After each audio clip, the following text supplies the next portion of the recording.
Folks, hello and welcome to Talking Crit. I am Eric Tenkar, your bartender in the OSR. Across from me, look at this. I finally figured out which way to point. Is the one and only Mike Battleato, Bad Mike. I want to speak work spouse. And with the weight of the show on his shoulders, as every week, that way I always know where to point, is the one and only Jim Kitchen. Thank you. Jim the Bionic Man, his But I'm, Bionic knee. he's I working hear on it. he's getting up to speeds of 40 miles an hour now. He's not quite up to 60. Yeah, But not up to Jaguar speed yet. We're still working. he's like in the mid 40s right now. He's doing all right. How fast could the Bionic Man run? Was he running 60 miles an hour? 60 miles an hour with the suit with the sensors. Don't forget the red workout track that's suit. right. Yeah. And the slow-mo that had the slow. I think the $6 Million Man falls deeply in the category of you remember it fondly and you should not go back and watch an episode. Don't ever try. Jim, I want to see him and Bigfoot. Do not watch Bigfoot. That's what I was gonna specifically bring up. Whatever you do, don't watch Bigfoot. You will quickly realize how old you are in comparison to when you watched it, and you'll say, "Oh dear, oh dear." Andre the Giant was awesome, but yeah, I don't think it holds up. I'm sorry. It hurts. It is. It does hurt. But if you want to watch the Bionic Woman, little Lizzie Wagner, come on, Lizzie Wagner. No. Just turn the sound off. Watch her jump around. No. All right. Okay. All right. No. I mean, you probably hated Hee Haw. You probably hated it. This is like saying you want to go back and watch The Love Boat for the special guest appearances, and it's just it has not aged well. Yeah, but it was matched up with what's it, Fantasy Island, right? You want to do it back to back. And you had Charo every third episode. Coochie coochie goo, all the dads that were like 50 years and older, their pants Deep lane. They were back to back. So anyway, their wives were like, "Why do you want to watch Love Boat this week?" And the dads were like, "I don't know." Because one of the special guest stars will be in a bikini. And they're like, "Oh, I know why you wanted to watch it." Okay. Yeah, Charo. I'm sorry, but no, Lindsay Wagner was never my deal, and it's like the people who are just absolutely in love with what's her name that played Wilma Deering. I understand that. I do. I guess I hear you, but yeah, she was never my thing either. Erin Gray, losing cred as we speak, losing cred to the audience. I'm sorry, but even her infamous appearance swimming in the Battle of the Network Stars TV episode. Oh dear, I got nothing. I got something, but I better not worry about that. Stop. Be good. We're a family show. No, we're not. We got a few things to talk about today. I am gonna start off by talking about the con I was at. I just spent 9 days on the road. That sounds like a country western song. Well, it was close to that. It was pretty close. But 9 days on the road, Arizona to Wisconsin and back on the road in a Tesla. With Zach Glazer, if you can only imagine, what I had to go through. But we went to EggCon. This is year 3 of EggCon. It's Heidi Gygax and Eric Garland. We're here to announce that I think if you want an old school con experience, this is the premier old school con experience at this point. And that even over North Texas. I'm going to tell you right now. Mm-hmm. Wow. I look forward to you and Gary getting in the public fist fight. This will be excellent. Well, no, they get the little nod because it is in Lake Geneva, and there is so much history around you. Just driving down the street. Oh, by the way, I saw the new hobby shop cheese store. It looks nice. It actually still has the TSR parking lot, which I think is a great touch. They didn't cover that up, so you can still see the TSR etched in. Oh, that would have cost money. So yeah, probably would have. They painted the whole thing orange though, or orange or yellowish. Like I guess it's supposed to look like a block of cheese. I don't know, but yeah, everywhere you turn around, horticultural hall. Oh, we're on Sheraton Springs right now. So it gets the edge in that because you can walk around and just see some amazing things there. And just the whole history of there's history everywhere. And of course they have people there. I mean, Douglas Niles was there, Ed Greenwood, Alan Hammock, Mike Carr, Tom Wong. I'm sorry. I just want to ask, how was Mike? I talked to him. He looked okay. He was in a snowmobile accident, which you probably know. He was in a snowmobile accident. I was moving slow. But he didn't look bad. He looks like he might Good. have been a little thin, like he'd lost a little weight. Douglas Niles had also been in a fall, I believe, and he was walking with a cane, but he looked fine. But, there's just so much old school there, and it's really all about old school. Everybody there is running. There's really no 5e being run there, maybe a little bit, and there's no Call of Cthulhu. It's pretty much all old school D&D there. And there's some other people running maybe like Shadow Dark stuff, some retro clone type stuff. But it is a very pure old school experience, and to me, it reminds me of what Gary Con was way back in the day when Gary Con. Sure. This was basically how Gary Con was back like year 2, 3, 4, and we have Egg Con 3, and it's just like that. It's we had a great time. I spent a lot of time with some of my childhood heroes. I spent 30 minutes talking to Ed Greenwood.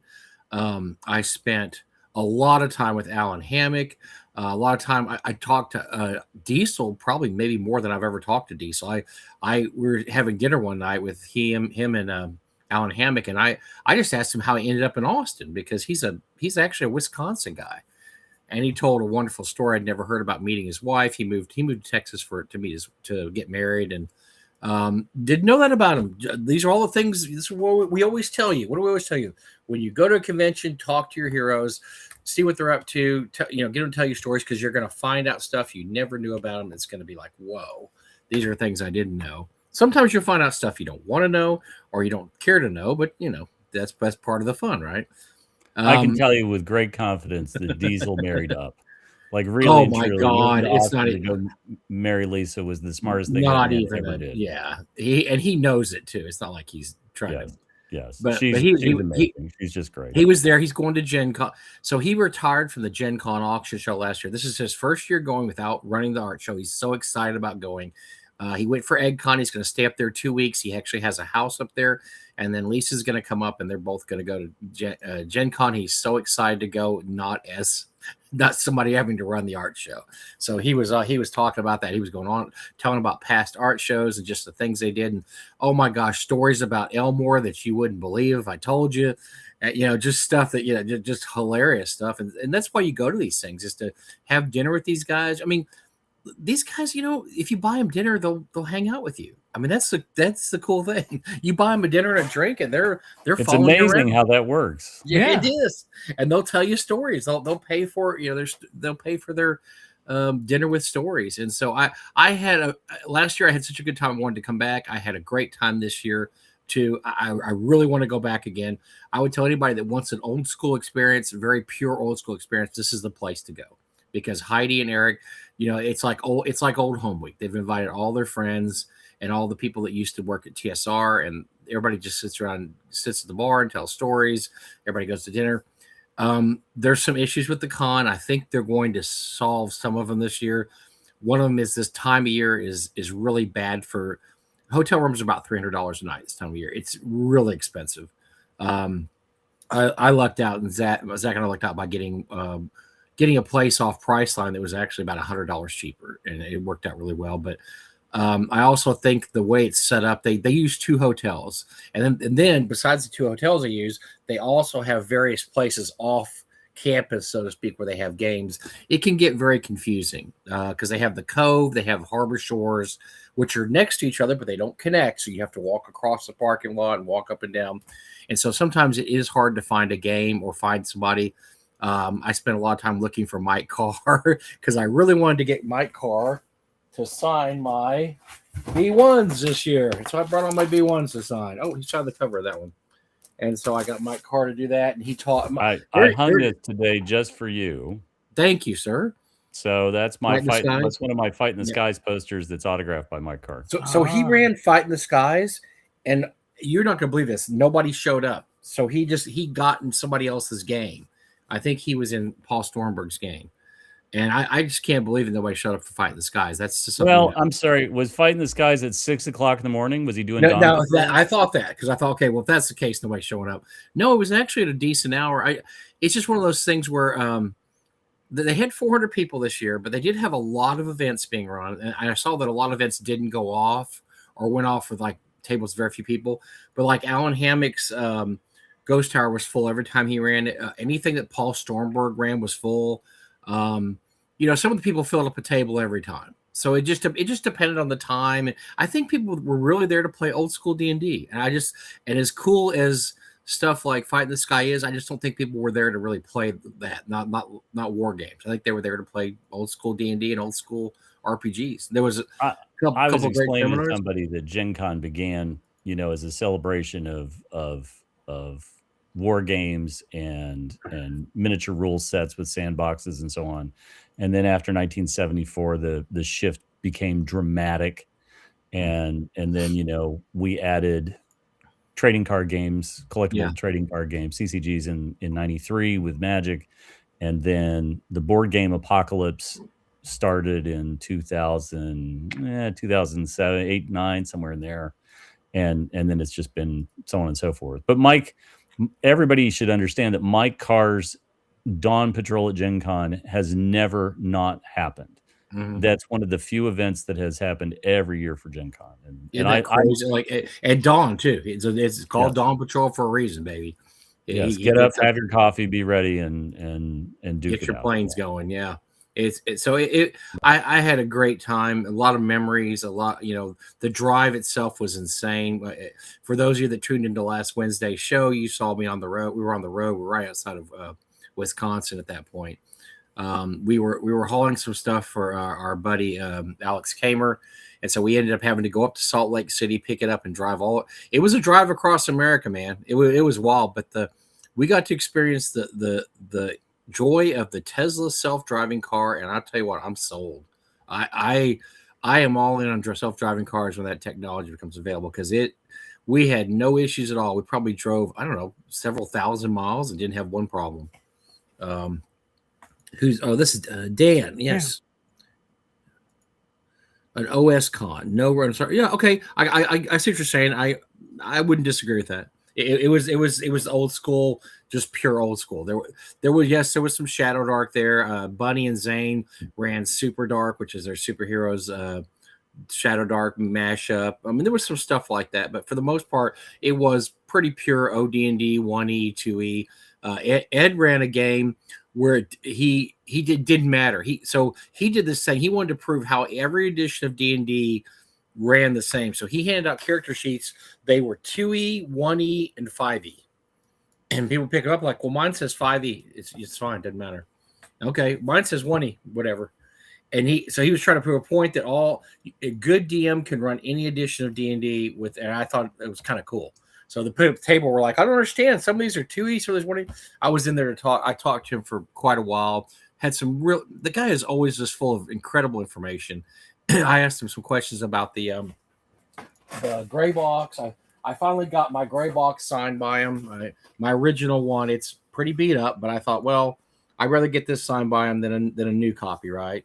So I got that. I told him how much it meant to me. That the group I was with, we switched over to Forgotten Realms immediately. We really enjoyed it. I asked him some questions about, how he got started. And, because if you remember correctly, he got started writing letters into Dragon Magazine. He had formed his first campaign world when he was 8 years old.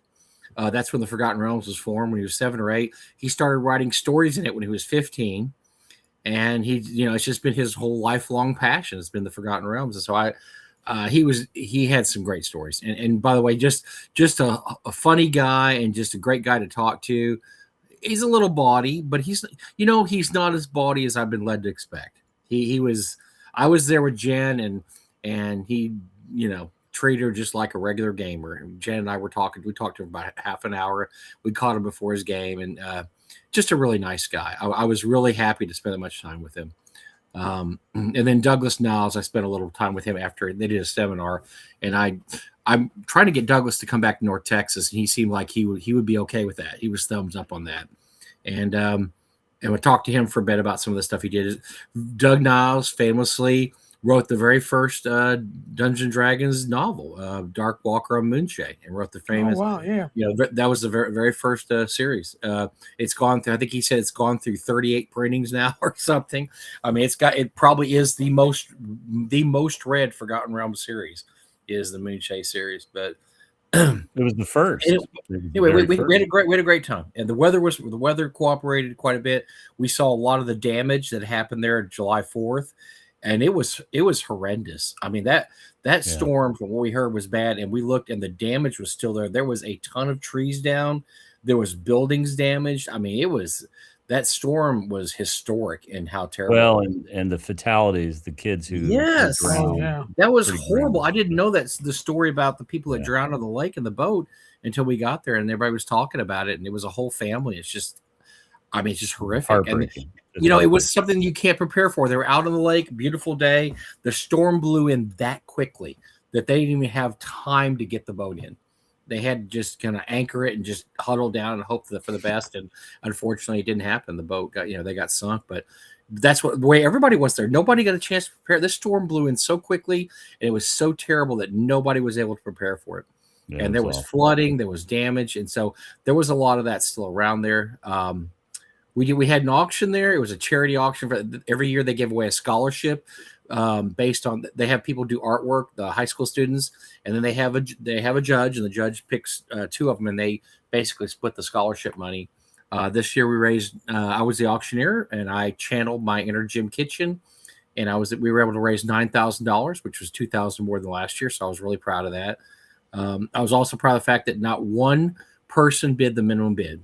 I started most items off at $10, and I did not sell one thing for $10, which I thought was amazing. People were bidding up. Ed Greenwood bought some. I mean, everybody was buying stuff. Everybody was bidding and buying. Ed Greenwood bought some stuff. Like, does Ed Greenwood actually need anything there? No. They were helping Heidi and Eric out in the charity, and so it was really nice of them to do that. I didn't even get any deals there. Last year, I won some great stuff in the auction. It was going for too much. I couldn't get a deal, so I'm like, I didn't buy anything in the auction. But no, wonderful. Jen Glazer helped me out. That we also had they have a really great crew there of volunteers. I'm sorry, I can't remember his name, but Jason Elliott, not that Jason Elliott, was there with his daughter. Indiana John was there with his daughter. Scott Douglas, who is a big time collector, he was there. Probably the creme de la creme was a manuscript of. So Ed Greenwood wrote a series in polyhedron called what was it? Oh, what was it called? It wasn't Pages from the Mages. It was it went quite a bit. Anyway, it was about little known places in the realms, and he would just write 4 or 5 paragraphs. Okay, here's a city nobody's ever heard about, and here's what's something interesting about it. And honestly, I think except for Gary Gygax, Ed Greenwood is the best at taking 3 or 4 paragraphs and making it unforgettable, description or campaign. I think he and Gary are unmatched in that. I think that they do that better than anybody.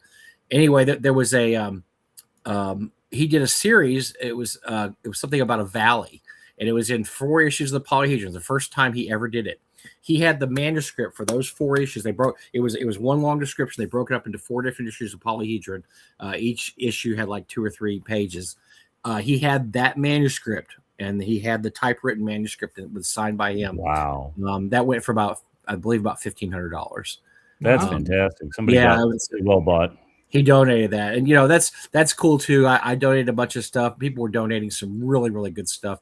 There wasn't any lame items in the auction. There was some original artwork. There was just some amazing stuff. So anyway, I had a great time, and they're going to talk about just doing some things different next year. They're probably going to move the time of year because the summer is wonderful there, and it's great walking around, but it is high season there. The hotels do not have to lower their rates, and they don't. They charge whatever the market will bear, and that's most conventions that we all go to. There's a discounted rate. You're getting the hotel discount rate. They don't no discounted rates. Why? Is this a high season? Yeah, Ever Winking Eye. Thanks a lot, Peppermint Pixie. By the way, saw Peppermint Pixie for like 5 minutes because she got in late because her and the boys were going to see Rush at Chicago with Bill Meinhardt and all them. So she got in late on Saturday. Unfortunately, I didn't get to spend a lot of time with her. But yeah, it was the first 4 articles of Ever Winking Eye was the manuscript. And I held it, I touched it. Scott Douglas was great. He was director of the RPG back in the day. Yeah, thank you. He was awesome. He helped us out too. He's a nice guy also. If you get a chance, if you were not doing anything this summer and you're anywhere around Lake Geneva, Yeah, I don't know about next year when they're going to have it, but definitely check them out. It's just quite an experience. Everything there is so historical. I mean, we went there. Went to the library. The library has a special whole section, the Gygax section. There's a big chair there. All the books there are Appendix M books. It's just so cool to walk in there and see a library actually acknowledge us gamers, and which it should. It's in Lake Geneva. I did hear some stories about how the city, after 50 years, is finally warming up to Gary. Oh, well. But I compared it and I thought there's a lot of parallels between that and Robert E. Howard and Crossplanes, because until the 80s, Robert E. Howard was called that Howard boy, that crazy Howard boy. That's what they called him. And they didn't care he wrote Conan the Barbarian. They thought he was nuts. And they let his house fall into disrepair. People stole the furniture. A couple of times it almost burned down because of prairie fires. And it wasn't until they formed Project Pride, and then Sprague de Camp started that off with a hefty donation back in the 70s, because he made a lot of money with those Ace reprints, if you remember that correctly. He and Lynn Carter added a lot of pastiches in there. And he went to one of the very first Howard days, and he donated quite a bit of money. And so they pulled all the Howard books that were in the library on the shelf that you could check out, that you open it and it said Robert E. Howard's copy. They were just on the shelf of the library. And they finally pulled those and put those in a private collection. I mean, this is how little they thought of Robert E. Howard or cared about him. After he died, his father donated all his books to the library. And they just said, okay, yeah, put them on the shelf. People can just check them out. But after 50 years, people started realizing this could make us some money, and people are coming to see this place. So they fixed up the Howard House. It's gorgeous now. They have Howard Days, which attracts hundreds of people. They realize now with the movie, of course, the first movie really just kind of lit the fire, and they have a lot of visitors. And I think that's just starting to happen with Gary Gygax and the city, because they have a very complicated relationship.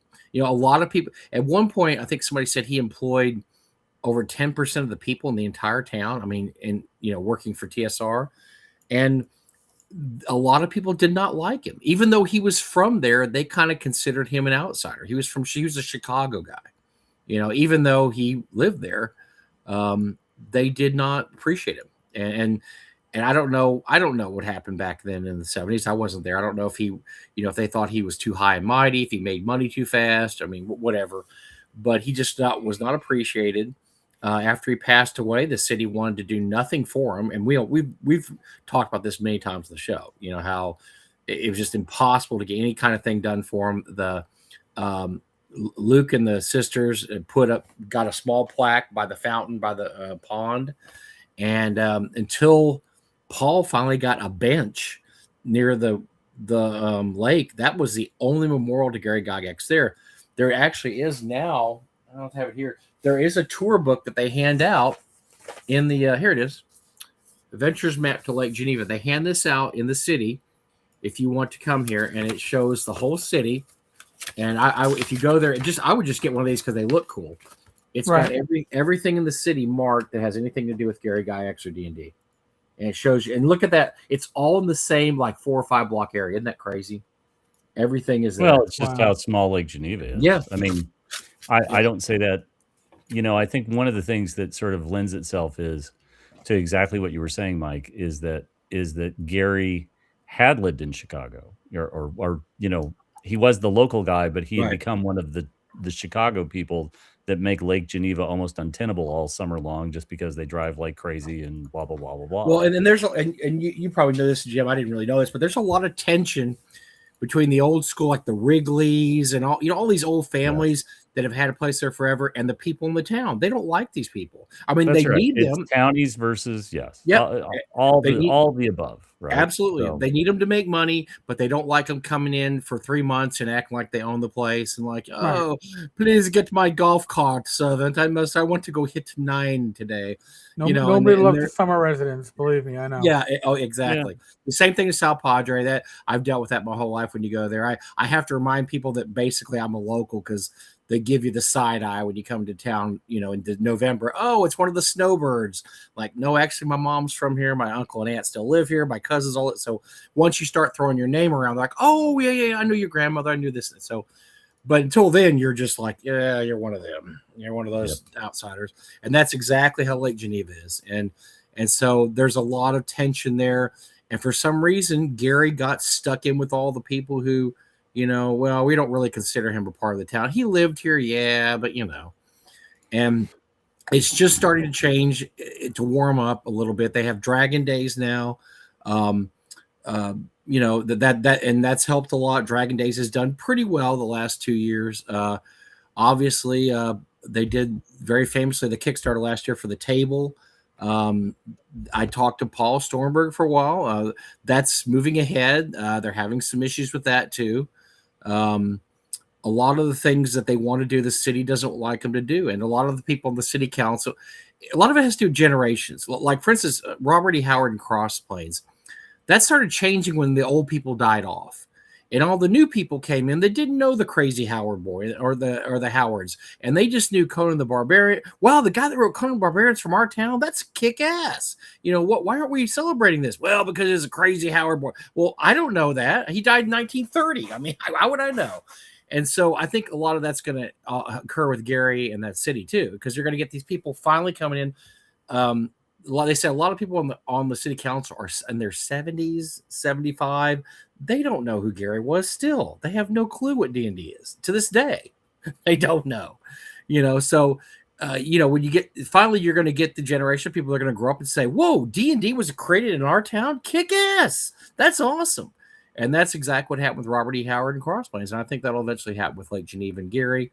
But as Paul Stormberg says, I don't think I'm going to live that long, which we might not. It may be another 20, 25 years before, that's the way people treat Gary and his family around there. But for all that, it was a wonderful time. I had a great time. I would advise anybody to go there if you're interested in going. If you want to talk to me online or something and ask me questions, I would be happy to answer them, because I've had a blast both years I've went.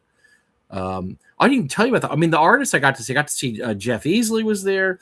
Doesn't travel a lot anymore, and that's the other thing too. You get a lot of people who don't travel a lot anymore. Mike Carr doesn't travel a lot anymore. Tom Wam, obviously, Jeff Easley. A lot of those guys, they're just not very mobile. They can't make it to a lot of conventions anymore. And so one of the only places you can see them is if you go to some place like this at Lake Geneva. And for a lot of us, that's Gary Con.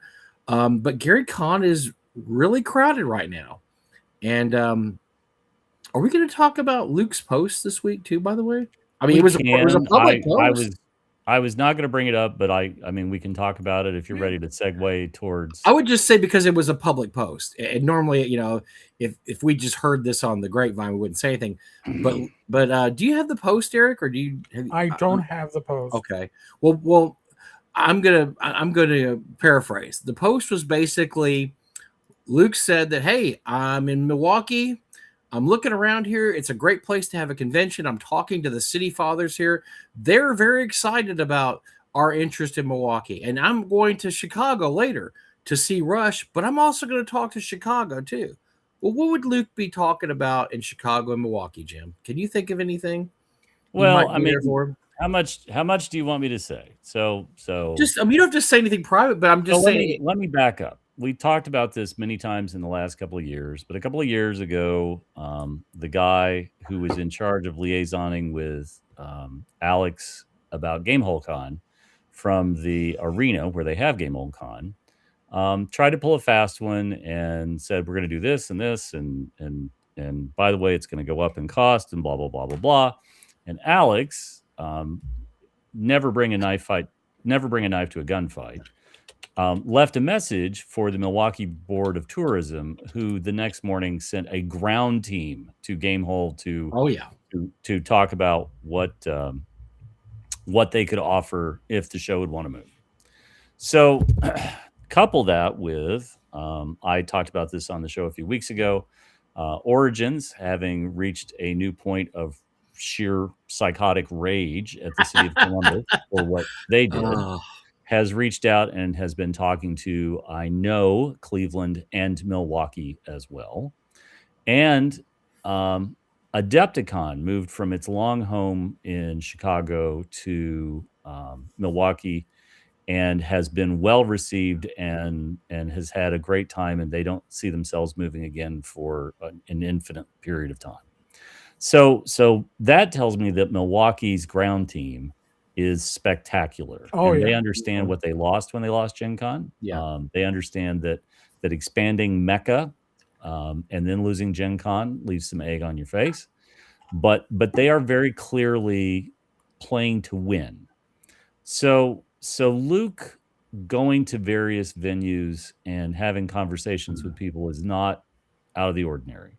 I think the one thing that I would throw out that I was made aware of this week is that in the next couple of years, there's going to be some serious road construction in the Lake Geneva area on the highways and so on. Yes. And so I think it would be very poor of somebody who runs a convention not to have that in mind and not to think about that as far as future years of the convention.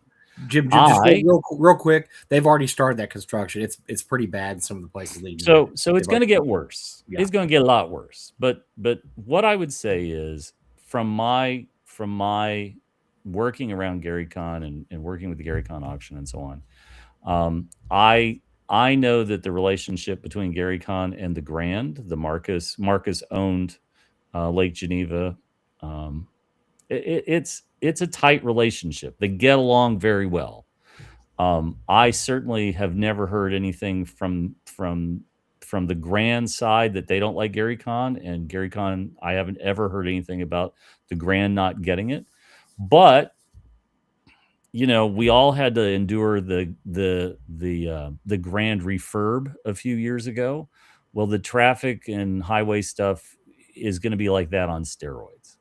So I think that exploring options is a reasonable assumption, but I have heard nothing that makes me think that GaryCon is moving the show. But I'm also not in that loop, so I got. But you got to listen though, right, Jim? No matter what, you listen. Okay, you got to throw me an offer. But the fact is that Luke knows what he's doing when he makes a post like that, and he knows that that's going to cause drums to beat and people to go on and on and on and on. And sure, okay, but we're rapidly seeing shows grow and grow and grow at exponential curves. And so like North Texas, I halfway expect Gary to pop in tonight and say there's X number of badges left to sell. Okay, sure. 100. And only 100 left. How many?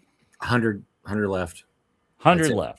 Yep. So there's 100 badges left. And if those sell out in the next month, that will be the fastest sellout in North Texas history. At some point, the demand on North Texas is going to be strong enough that you guys are going to have to sit down and think about what you want to do. Do you want to continue to keep it capped? Or if you sell out in 3 weeks, do you finally recognize that there's enough demand that you probably ought to think about increasing the size of the show / maybe finding a larger venue? Again, this is stuff that's down the road, but it's not so far down the road that you can't see those signposts. I think we all talk about the growth of things like Gamehole and GaryCon, and we can talk about how GaryCon started off and it was this great little gathering to remember Gary's life and so on and so forth. But then it got mentioned on The Big Bang Theory, and holy shit, the world blew up. And then it exploded, right? It used to be you could get a room at the Grand pretty easily. Now, good luck, right? It's and they've added rooms, they've added as much as they can, but you literally have people knocking the door down, waving fistfuls of money, saying, "Please, please, please, please, please, I want in your show. I want in your show." And Luke is now taking Founders and Legends, the event that used to be just before GaryCon. He's taking Founders and Legends to other places, to other locations. I know he's going to Las Vegas with an aspect of this. And there are people who want to participate in this, who didn't get a chance or don't get a chance to come to GaryCon, who want to try Founders and Legends. And Founders and Legends has been very, very, very successful. I think again, like I hear people poo-poo it. Oh, it's expensive. Oh, okay. but golf is expensive. Like, don't kid yourself. Mhm. And Founders and Legends, I've seen the swanky rings that people end up getting. I've seen some of the pictures. I know somebody who's played in every round of Founders and Legends at Gary Con since it started, or just before Gary Con since it started, who loves it.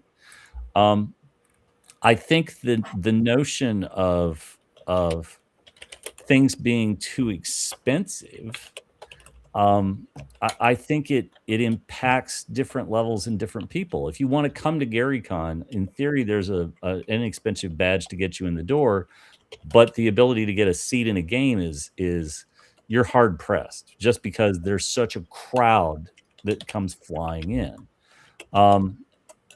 I think Gamehole has currently got a good handle on its growth and where it is, and so on and so forth. There's a ton of other shows, but I think one of the things that we're going to also see is that I'm really of the belief that there are underserved markets in this country that Absolutely. don't have game conventions. And so I'll start with my home state, Lexington and Louisville. Lexington and Louisville, there should be a really great show in Lexington or Louisville. And why there isn't one at this point, I don't know. It would probably be in Louisville, but frankly, I'd rather see it in Lexington. But somebody, a showrunner somewhere, is going to take a look at that market and say, we can drop a show there, and we could do a show there, and it'll go well.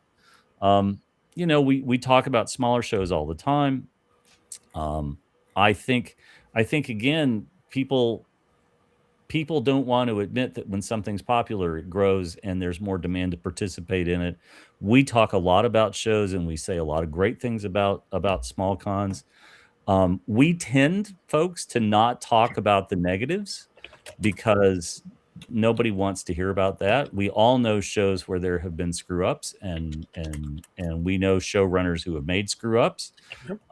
We know people who have behaved badly at shows, and we try not to talk about it because, frankly, it isn't any of the unseemly side of the industry is far outweighed by the great side of the industry, and the good shows far outnumber the bad. But if you put your ear to the ground, you'll hear this stuff. You'll absolutely hear this stuff. And come on, right? I think somebody needs to do an anonymous blog about games that you should get into and games you should try to avoid, right? Where we know the game master is like too lazy to make up pre-gen character sheets, and you waste an hour and a half of the 4 hours making your characters. I'm sorry, but no, like that's an unpardonable sin. But we also know the game masters who are amazing and who are just spectacular with con games. And I think again, we're in the golden age of RPGs. We've lost key members of the founding fathers, but there are so many that are still around. I had a very bizarre moment with my son the other day, where he goes, "Hey, Dad, do you know that guy that created Cyberpunk the RPG?" And I was like, "Mike Pondsmith?" And he goes, "Yeah." And I said, "Yeah, I think I'm still friends with him on Facebook, but yes, I know Mike, and I've known Mike for 33 years." And he goes, "No way." And I was like, "Way." And I said, "Where is this coming from?" And he said, "Well, I have a friend who has played through Cyberpunk, whatever the Cyberpunk Red. 2020, whatever it is, the big patched game that saved itself." Yes. And he has a friend who has played all through it a couple of times with 2 or 3 different character builds, and was talking to Jack and was like, "This is the greatest game. I love this game. Blah blah blah blah blah." And they have a vague idea that I might know some people. And his friend said, "Do you think your dad knows Mike Pondsmith?" And he's like, "Oh no, I'll ask." And so, it came out of sort of nowhere. And then I was like, "Yeah, I do." And I got a lot of great Mike Pondsmith stories, but you can still game with Alan Hammock. You can still game with Mike Carr. And small shows like that, small shows like EggCon. And I love EggCon. I love the notion of EggCon. I like the people behind EggCon. I like what they're trying to do. I think the problem they have to overcome, which is the one we've talked about, is move it to a different time where you're not fighting the nitwits from Chicago that want to come up and wreck Lake Geneva all weekend. I think once that sorts out, and I think it will, I think it's another great show on the calendar, right? You probably don't want to have a week within a week of Game Hole, but if you were to drop it in September, if you dropped it in November, I don't know. I'll tell you something, Jim. Zach and I were talking about this very thing. I don't think this con competes with Game Hole, and I'll tell you why. Sure. We saw Alex. I talked to Alex, and they're looking at between 7,000 and 8,000 this year. That they've grown. They're growing the right way. Every year they add about 500 to 1,000 people, and they get bigger, but they're able to handle it because Alex knows exactly what he's doing. But I've been to every Game Hole since 2018, and I missed last year for the first year in like 10 years. They're really more of what you'd call a modern con. That they don't really have an old school track anymore. They sort of kind of do, but not really. And they don't promote a lot of really old school guests. I mean, they have them there, but it's not a big deal. I don't know if you would be really competing with a egg con. And maybe now if it happened, like maybe let's say you did this the first week of October and Game Hole was week 3. Something like that. I just don't think you'd have a lot of crossover. I think a lot of people will go to one or the other, and for the most part, people are probably going to go to Game Hole.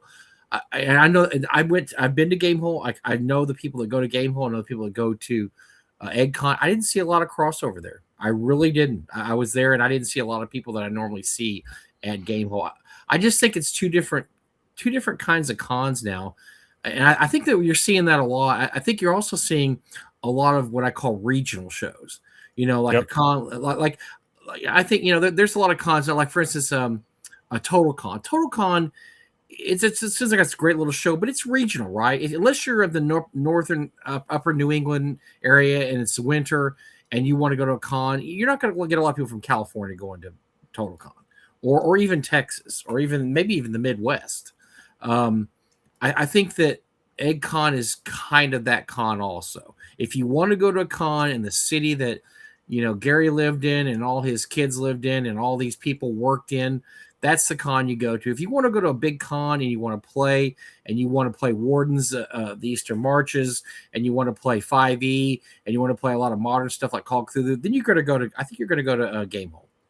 Well, and I think it's fair to say I would split it a different way, right? Which is, do you want to go to Lake Geneva and immerse yourself in the history and the lore and old school gaming? Well, the old school gaming aspect of GaryCon is, I don't want to say diminished, but there are a lot of other games being played at GaryCon besides what I would call old school games.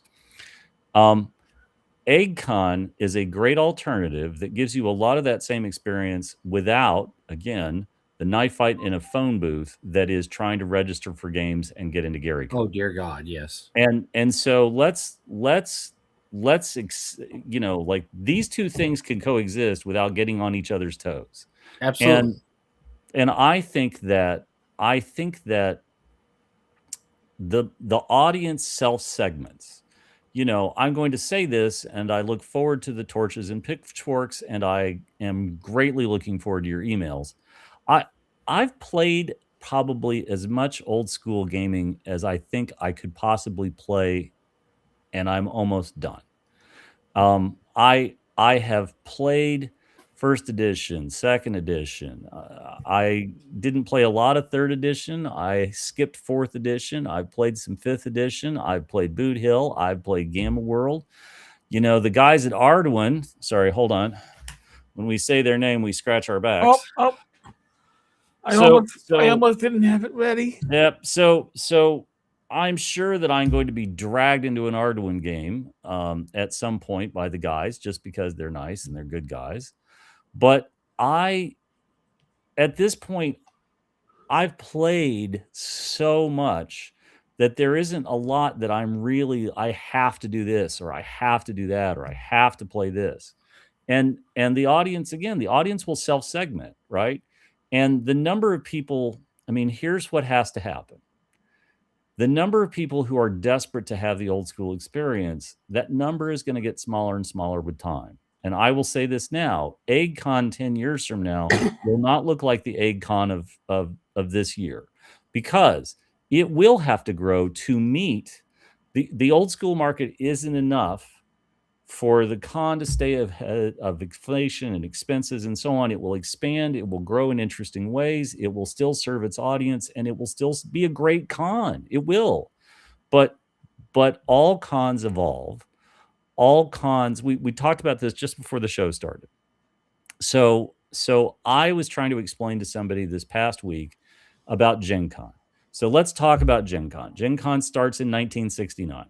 Gen Con was primarily a wargaming group of guys that got together who played counter-pushing games and miniatures games on sand tables. And that was the root of Gen Con until 1974. And holy shit, did everything change. And so RPGs dominated Gen Con until 1993. And that's when Magic the Gathering came out. And suddenly we have a whole new segment of gaming. We have collectible card games. Now, miniature gaming is still percolating and still a part of Gen Con. But now we have a third leg on the bar stool. And then board games, i.e. Settlers of Catan and so on and so forth, start in a gigantic way. You know, Mayfair's out there flogging that horse forever and ever and ever. And then America wakes up, discovers Eurogaming, and it explodes. And there's the fourth leg of the bar stool. Now, I don't know. I have no clue what the fifth leg of the bar stool is going to be. I got no idea, but we're due another 5-10 years. We're due for something, and I don't know what it will be. But Gen Con continues to morph and address and so on and so forth. And you don't. Somebody's like Magic the Gathering, yuck. You know what? You don't have to get their chocolate in your peanut butter, right? You can go to Gen Con and you can do whatever you want. You can go to North Texas and play whatever you want.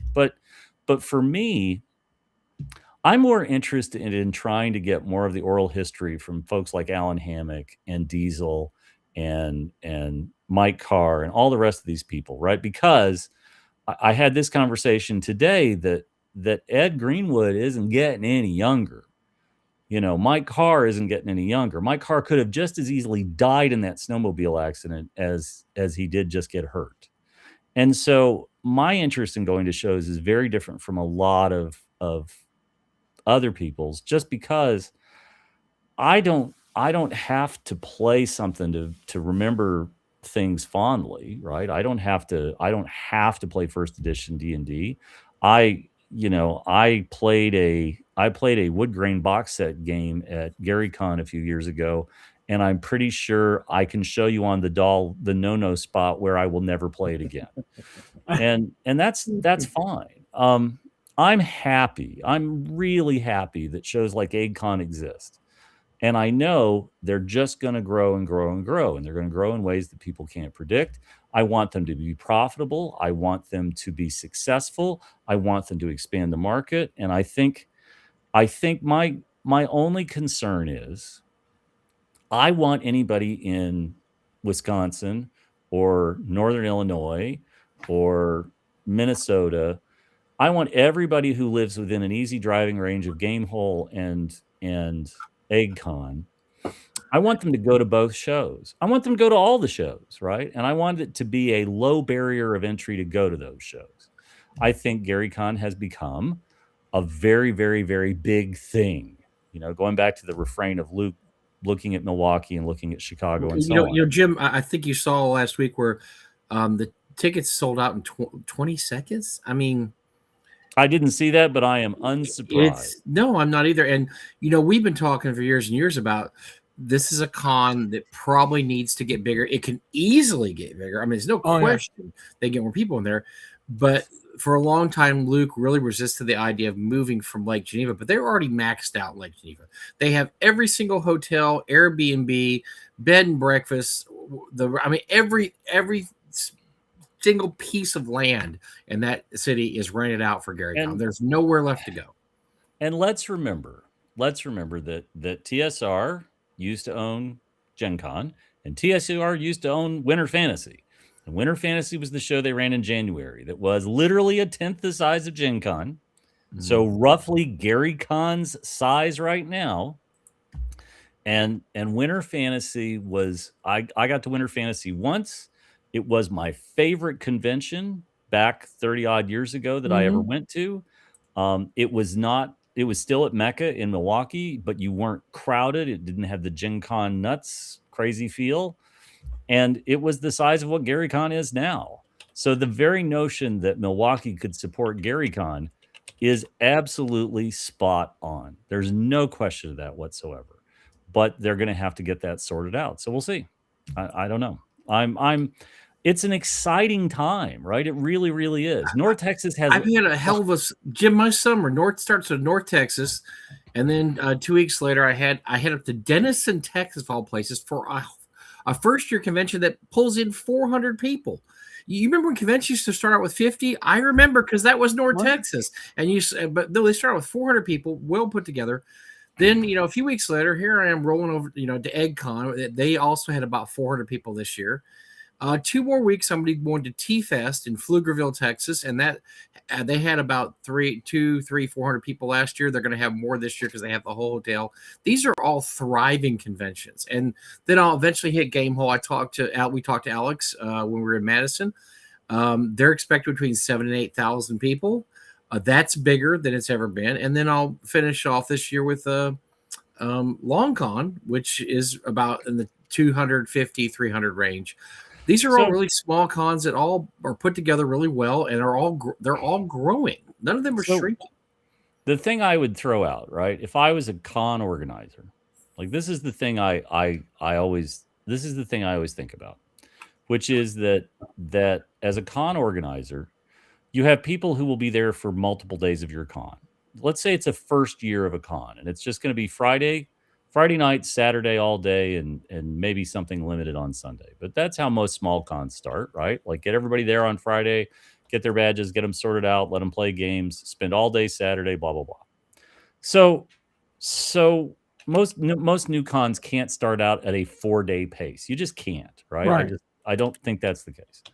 But I would say that most of their attendance is going to come on Saturday. It's going to be the one day. And I think what people have to remember is if you work a job, if you work a Monday through Friday job and you want to come to a small con, you're going to work Friday. You might drive to the con on Friday night, and then you're going to be there on Saturday. And then at some point you got to go home on Sunday. And I see the prices of cons. I see the prices of small cons, medium sized, big cons, and so on and so forth. But what I would always point out to somebody starting a con or a small con or whatever, I would try to budget that your average attendee has $100, and your attendee wants to spend, call it 25, 30, maybe. That's a little high to me, but sure, we'll call it 25. They want to spend $25 to get in the con. And really, we're talking about for one single day. And then they've got $75 for spending money and going to the dealer room and so on and so forth and snacks. Don't be one of these cons that doesn't have food. This is madness. But you've got that sort of. I always look at that kind of number. I always think about that number. Mike, what's the 1-day pass for North Texas? $110. No, I'm sorry. I'm sorry. That's weekend. One day, I believe, is 40 or 50. 40 or 50. But North Texas is a well-established convention. There's a lot going on. It's not a first year of a convention, right? But if it was the first year, I would not say $40 for one day. We're kind of at the point now where we're doing what the market will bear, because as you see, we're having no problem selling out. No, not at all. But we want to keep it. And I'll tell you, Jim, what you're saying is, I think I know what you're getting at here. Doug and I used to always say we want to make it so a person, male or female, with 2 kids can comfortably afford to attend the convention and not break themselves. So you can take your family. That's why also we have kids under 12 and under are free. Yeah, that's something, but we want to make it so you can attend and not break the house and play some games with your family. And so that's a you have to decide what you want to charge to do that. What the area costs, what the hotel rooms, you bring that all into account. And we've done studies on it, and we've, I mean, I say studies like we have a, an investment firm, but we've looked at it, and 110 is bearable. We were 100 for a few years. We recently raised it to 110. That's right in the range, and we also compare ourselves to other conventions too. And oddly enough, we're cheaper than a lot of conventions still, and that's something we're proud of. Also, we want to, we don't want to be the most expensive convention on the block by any means, and nor should we. We're small enough that we shouldn't be the most expensive. No, and again, I don't resent cons. I think cons that don't raise their prices are out of their fucking minds, because you have to stay profitable. You have to stay profitable to continue to put the show on.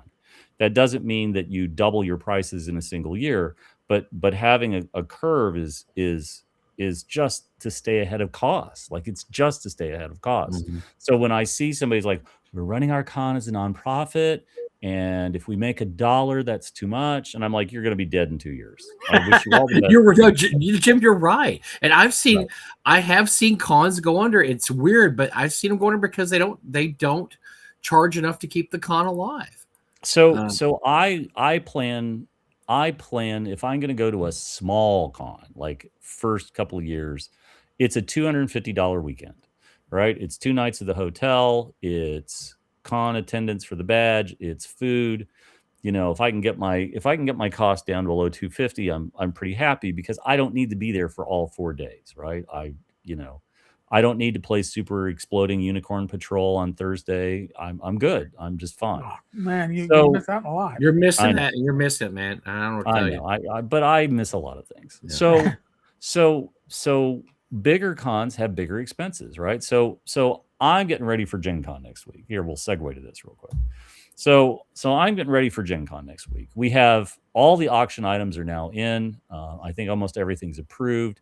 We have a staggering amount of stuff for the auction, some great stuff. I saw a manuscript. I haven't crawled through all the data yet, but I've been talking to the auctioneers. I have somebody who is actually going to be my second, who is going to be following me around, and over the next few Gen Cons, I'm going to do my best to try to bring them up and try to impart everything I've learned since 2011.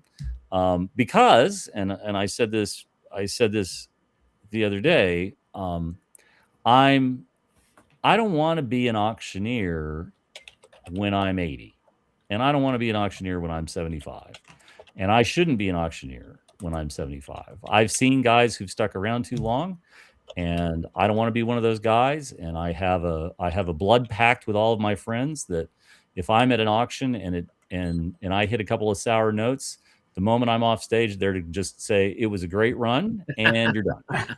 You're done. You're done.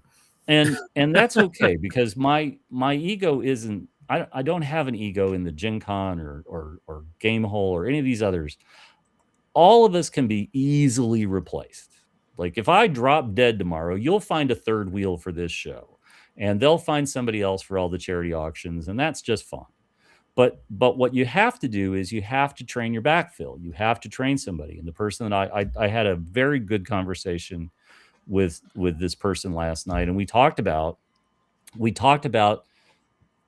the Gen Con auction is an institution. It's like Mike Carr's Dawn Patrol game. There has been an auction since, I think, year 2 of Gen Con. And so the auction serves a lot of different things. It has a consignment store and it has an auction.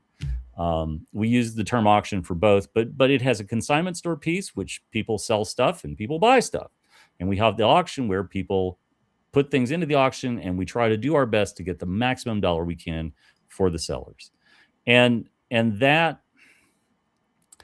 the oral history, the lessons learned, why I want the auctioneers to be professional, why I want people to care about this.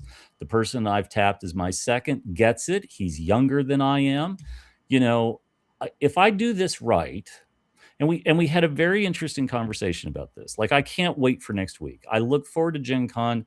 I'm going to be hobbling around on my bum leg, but I love the show. I love the auction. I love the store. I love all of it. But I'm not looking for another Jim Kitchen. I don't need to replace Jim Kitchen when Jim Kitchen parts this mortal coil or leaves the auction or whatever. I told this person, I said, I'm not trying to find another one of me. What I'm trying to do is I'm trying to have continuity so that when I decide I need to step out or step back, that we have somebody who can take the reins and it will be a fairly seamless transition, right? We're going to work on scheduling this year. We're going to talk about strengths with various auctioneers and so on and so forth. And so if you're going to be at Gen Con next week, please come by the auction, come by and look me up. I'll be there most of the time. I have one scheduled game on Saturday, the only one I've got, and I have a dinner. I have an event dinner time on Thursday, and I have a dinner on Friday. But otherwise, like all day Friday, I'm going to be there for miniatures. I'm going to be there Friday night for collectibles. Matt Teets is coming in and is going to be there for collectibles as well, and sci-fi and so on. I'll be sailing the seas of crowdfunding again on Thursday night in pirate swag, and I'll have stuff we'll be throwing out to the crowds and more shenanigans. And we've got the charity auction on Saturday night. So it's the stuff that I do every year at Gen Con. But I can tell you that Gary Con is one auction. Gary Con is 3 hours and it is 200 miles an hour. And Gen Con is 4 days, 5 days, 4 days of show, but I'm sorry, 4 days of show, but a day of setup on Wednesday, and Sunday is a lot of teardown. You gotta pace yourself for Gen Con, man. But you know what? Like, I can rest Absolutely. when I'm dead, and I'll be good, right? I'll be just fine. So, I don't know. You know, I'm at that age where literally, when they were getting ready for the surgery that I went through, you know, it was 6 weeks on Monday, so it'll be 7 weeks next Monday, and you go through all this pre-flight bullshit, right? Because we got to check this, we got to check this, we got to throw you on the rack, and we got to see if your tires need to be rotated and all that other stuff. And of course, they find other things. And I have an appointment tomorrow to run down one of these other things. So we'll see, right? But it certainly made me think that you know, what am I going to do with all this crap behind me? And I've got to make sure that all my ducks are in a row for all this other stuff. I won't be an auctioneer forever. I can't. I won't. And it would be foolish of me to think that I could. And it would be irresponsible of me not to try to have somebody who can step in at all these different auctions and fill that role and so on and so forth. And you know, Eric, I'm thrilled that EggCon went well. And I am happy that you and Jen absolutely knocked it out of the park, because I can't go to every show. I'm not wanted at every show. Like, there's people out there that if I walk by, they're throwing garlic and holy water, and that's okay. I did channel my inner Jim Kitchen, though. I want you to know. But that's, it's all good. It's just, it was a charity. It's for charity, and so charity is a different. So we do North Texas. Oh, but wait. I'm sorry. Shenanigans. There you go, Frugal GM. Shenanigans. North Texas is the way we're set up. The auction pays for a lot of the con. It's not a charity auction, and you know, I'm just going to admit it. It's not. It's not a charity auction. The same way that Gen Con is not a charity auction for most of it. No, the charity auction at Gen Con is for charity. There is a charity auction, but everything. But it's only a small part of it. The Egg Con and of course, obviously, very famously, Gary Con. That is a charity auction. That stuff goes to other people. It doesn't go to the con. It's a different mindset. It's actually kind of cool. It's kind of cool doing a charity auction because you can pull every heartstring you want to pull. You know, at that point, and I was able to say several times it's for the kids, because it was for the kids. It's for a scholar. The E. Gary Gygax College Fund. And you're able to pull all the strings because it's for sick kids. I mean, you know, if you're going to have a con and you're going to have an auction, do it for, have kids, animals, or I don't know what else can just be universally. I always say the easiest people to raise money for are kids and vets. Yep. You know, veterans and sick kids are the two easiest things you can possibly do. You know, I don't have a role in picking charity partners. I don't. Nobody comes to me and says, Jim, who should we pick? Nobody asked me that. And so I have been an auctioneer for all sorts of charitable partners through Gen Con. Every year it changes. There's always two. Gary Con has changed over the years, but we've been with Children's Wisconsin for a number of years, and it's been unbelievably successful. Gamehole benefits the charity for suicide prevention Scott Brand's kids. Scott Brand's kids created this charity, and we're all trying to do our part to raise money hand over fist in honor of our friend Scott. I got asked to be a charity auctioneer for a theater group in Chicago, and got my tux out of the closet and got gussied up, and sure enough, I can't wait for Gen Con next week, right? Because we're going to have moments we don't expect. We'll have unscripted moments that will be riotously funny.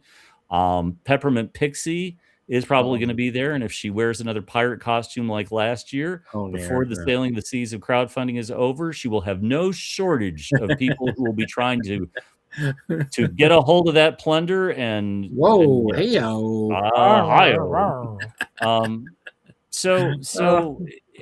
it's good fun. Jerry's in the comments. Jerry's one of the owners of the Gen Con auction. He watches every week, or most every week. And think about that, right? We build an auction house on Wednesday. We have all the monstrous intake on Wednesday and Thursday morning, and we kick off roughly noonish, maybe a little before that. We kick off live auctions on Thursday morning, and it runs hard until Saturday night, and then we're exhausted and we're done. And it just goes from there. So Gen Con is just spectacular fun. We've got Diesel. Diesel has done 10 original illustrations that we are going to be randomly auctioning off through the course of the regular auctions. And then he's given us an 11th of a Minotaur for the charity auction. Jim, I saw him all last week. He let me look at him. I couldn't take a picture. I looked at him. Yes, because shitty people on the internet. Yes. Boy, you are going to want to get a part of it. If you can buy one of these, you'll be. I couldn't even decide which one I'd want to have. That's how much. I think so cool. I think they're all so cool. I think we will see people lose their minds over the Lizard Man and the Displacer. I think those are both pretty spectacular. I love I thought the Mimic looked great. I was trying to think, what would I want? The Mimic was one, definitely. I like the Cobalt. The Cobalt was cool. The Minotaur one's awesome. The Minotaur is just. But they're just all. I mean, unless you're just like, I want them all, which I was like, I want all these. Oh. Well, they're spectacular. And that ties into the history too, right? So Tom Womp for years would do illustrations that were turned into staff buttons for the auction, and in return, we would sell those auctions at the auction. The money would go to Tom, and so. That ran its course for the better part of almost 20 years. And then Tom can't do it anymore. And that window sort of closed. And so we tried to get it off the ground last year to some good success. But I had the conversation with Diesel and talked to him about what we wanted to do. Diesel, I hate that Diesel doesn't come up as often in the discussion about the four horse. People talk about the four horsemen. They'll talk about Parkinson's. They'll talk about Elmore. I understand that, but Diesel is one of the few TSR artists that is not only still alive, but we talked about this a couple of weeks ago. He's unbelievably talented. He thinks he can sculpt, he can draw, he can do all this stuff. He can even answer his wife's beck and call when she's chewing him out to go clean up the kitchen. I got to hear that one time on a phone call this past year, and it was spectacular. He's just a great guy. And the fact that we have 10 of his originals that will be available to people to bid on in the auction was great. But now we have the 11th. We have the one that he's done for the charity, and it's going to be a home run. That one's spectacular. That should do. That'll be very good for the charity. Yeah. If you're going, you're gonna want to throw a bid in. I know you're probably not gonna win. You're like me, you're not gonna win. But you know what? Throw a bid in there because to own a Diesel original is pretty amazing. Yeah, and come on, right? I think Gen Con has grown in ways that nobody ever expected Gen Con to grow, right? And we've got cosplay and all this other stuff. But our community is large and wildly diverse, right? I mean, one of my fondest memories of Gen Con is taking my son to the Battletech pods that were there in 1993 when I first went to Gen Con. You know, those same pods are running, and those same pods are kids beating up on their dad. My kid tried to smoke me in a BattleTech pod, and God love his heart, I still have the printouts of the combat where literally he would open up on me and just headshot, headshot, headshot. Kid, I've been playing BattleTech longer Trying to than you. take the old man down, didn't he? Yeah, exactly. And I'm glad that he tried, right? I'm glad that he tried, but he did Yeah. not succeed. And I still have the sheet. You slapped that all the way back in the bleacher seats. I know what you did. But Gen Con is the current apex of where gaming conventions can wind up. And that doesn't mean that Gamehole won't have 20,000 people. It doesn't mean that I'm going to say this, Mike, and I love you to death, but North Texas might get to 750, and EggCon might get to 750. Gary's not listening. Gary will have a heart attack. You say that, but the fact of the matter is that nobody can predict how these things change, and nobody can predict how our industry grows. I mean, Jim, isn't it great that we have all flavors and all sizes now? If you look, I know people that love to go to cons like Dragon Con in Atlanta. They love to go to Gen Con. They love to go to San Diego Comic Con. That's not me anymore. I'm perfectly content with the little Texoma cons, the T-Fest, the Egg Cons, sure, even Gamehole Con, which is probably the biggest con I go to. That's my groove now. But you're able to do both now. They're both thriving. Both kinds of cons are thriving. If you want old school con, you have Egg Con, you've got Dave Con, you've got Arn Con. You've got a lot of cons that cater to that, OSR old school. Yes. If you want to do new stuff, I mean, oh God, there's tons of can I make my bad joke?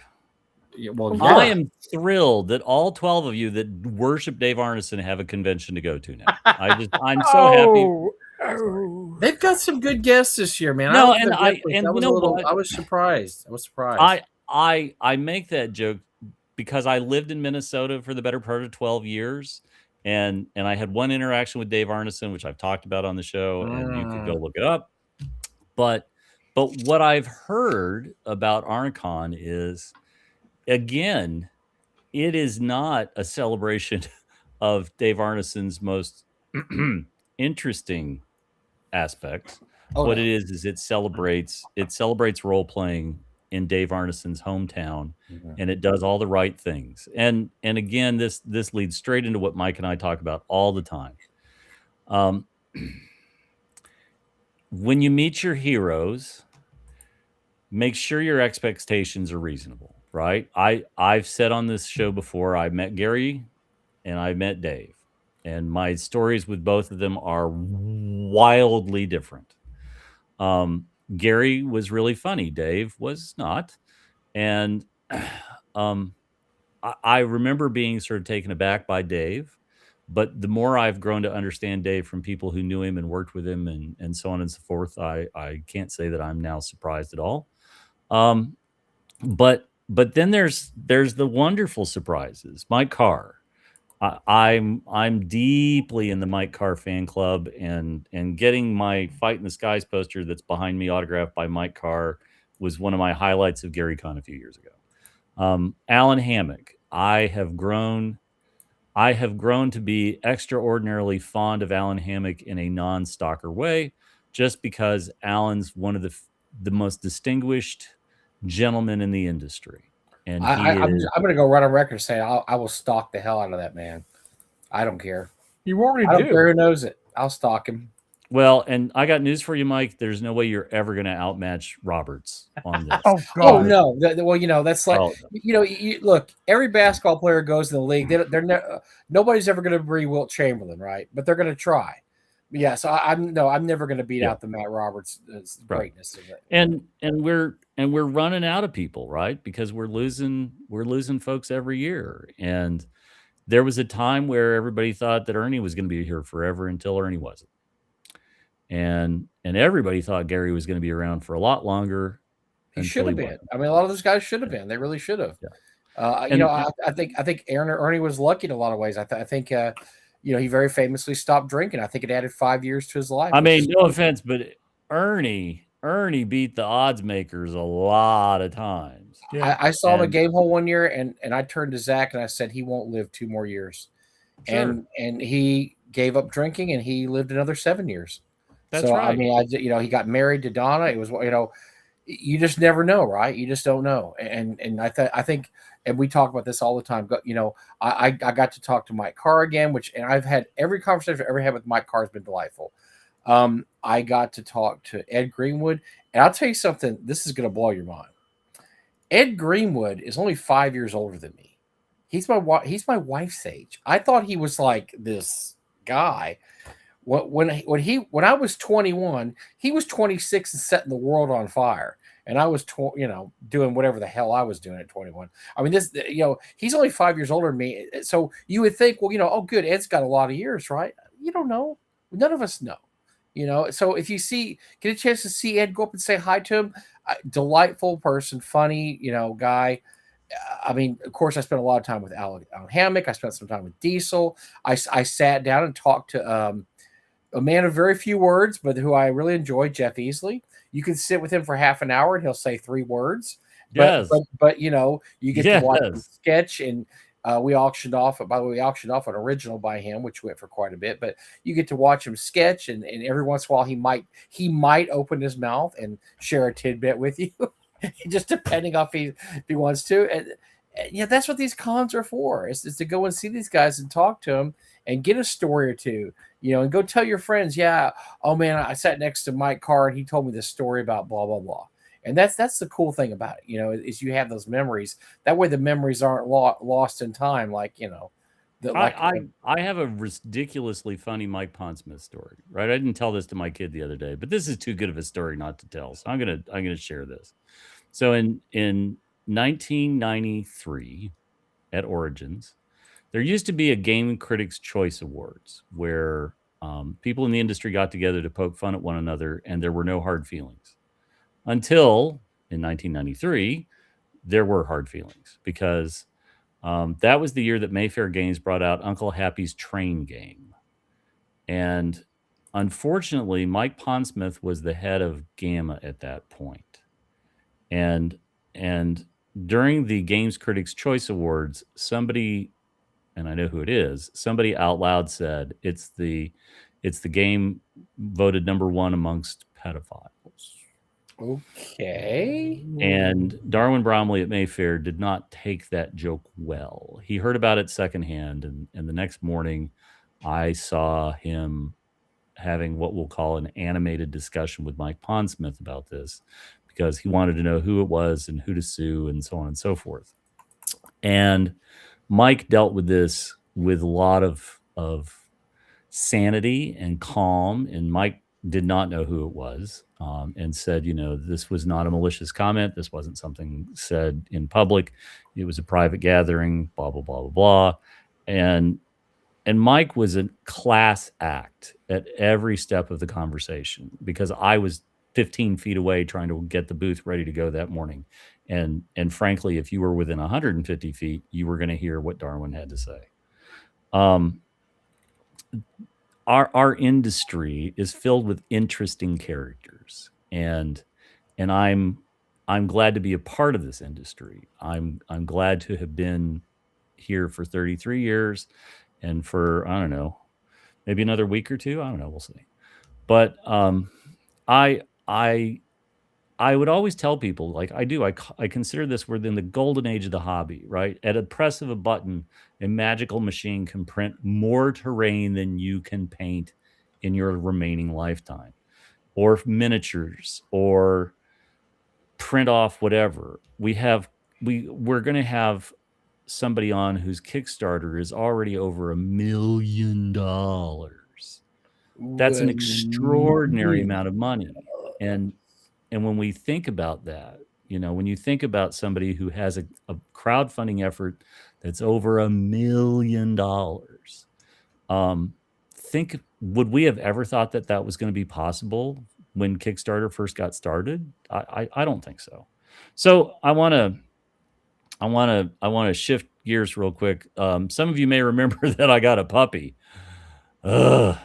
And the puppy had a checkup today. We're 6 months old, 32 pounds, but I have a picture that I wanted to share with everybody so you could see what it is we're dealing with.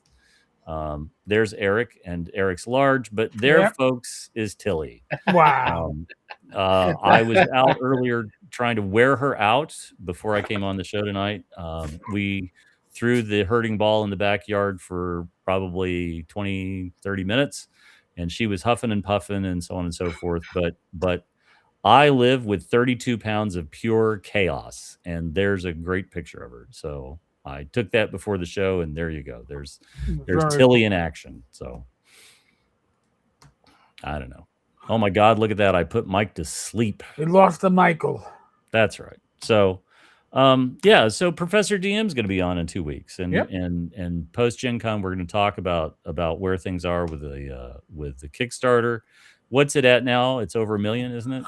I mean, I know it's Last over I 1 checked, I million. think it was like 1.2. $1.2 million. Yeah, I don't think I have the link open on my tabs, but yes. And there are people that have concerns about this game, which amuses me to no end. Oh, sorry, 1.1. 1.1. Oh, it's just $1.1 Just one. million. I know, just 1.1. Yeah. God, and by the way, he is going to be the MC for the Ennies this year too. That's gonna be a lot of fun. It's very, and of course, Mike walks away during this part of the conversation. No, hold Yeah, on. that's- I had to get a drink for this. Oh, Yeah, oh. so let's talk. Let's talk about I anybody who's watched the show for a while knows that. Well, frankly, I love me some Red Sonja, and so I've seen the cover of the book. I think it looks fabulous. I'm sort of in a Kickstarter light.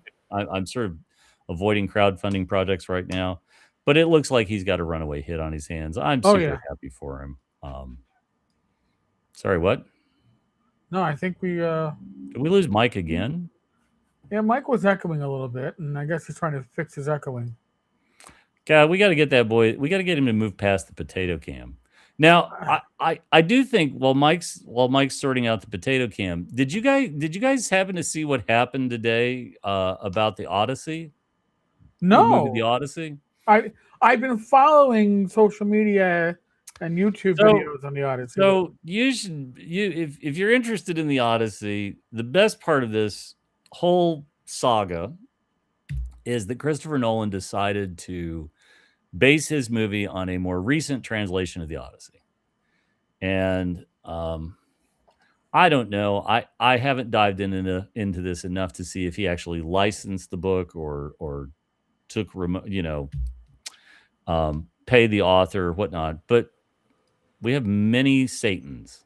Yeah, I'm trying to fix it. Wait, no. There we go. Okay, much better. So I got so excited. I hit the wrong button on my computer. I got so excited and I cut myself off because we were going to talk about my favorite subject of the week. So okay, so go ahead, continue where you're at, and I'll catch up. So Christopher Nolan based it on a more recent translation. I'm trying to look up the woman's name, but here's the best part. So the movie's come out, it's going okay, blah blah blah blah blah, and the author of the most recent translation came out and essentially savaged the movie. Now I walked into my Barnes and Noble, my local Barnes and Noble today, and they have an entire table of this woman's translation of the Odyssey. Stop right? It. Stop. Just like walk in and you can read her version of the Odyssey. And now, frankly, she's slapping the hand of the movie that's driving people in to go read this version of the Odyssey. And so I really thought to myself, the last time I saw somebody implode like this, do you guys remember Clive Cussler that raised the Titanic? Oh, yes. Okay. Mm-hmm. So Cussler, Raise the Titanic was such a big book in the 70s that it got optioned and it got made into a movie, and it's a terrible movie. It hurts to watch. It's got Robert Jordan is not Robert Jordan. What's his name? I can't think of who the star was, but it's a painful movie. and because it did so poorly at the box office, like nobody touched Clive Cussler in any way, shape, or form until Matthew McConaughey, who had Sahara. read a bunch of the books on Yeah. vacation, decided that he wanted to reboot the franchise, and so he was going to make Sahara. Mm-hmm. And after he made Sahara, Clive Cussler shot his mouth off and said that the movie was like an actionable piece of garbage and blah, blah, blah. And they wound up in court. And when they wound up in court, now Cussler said all this before the movie came out, but Cussler lost, Ooh. and it was not good. And so I don't think that there's going to be anything in court over this. Nolan's on his way to have a hit. I saw the Odyssey Friday night. My son is seeing the Odyssey tonight. I'm sure we'll be up talking about it for a little while tonight. But it is fascinating. You know, one of the people that's come to GaryCon several years is DeSantos, that was one of the producers for the first X-Men movies. And he very much wants to make a movie about the life of Gary Gygax. He wants to do a biography picture on Gary Gygax. And I think it's a great idea. I think it's a good story.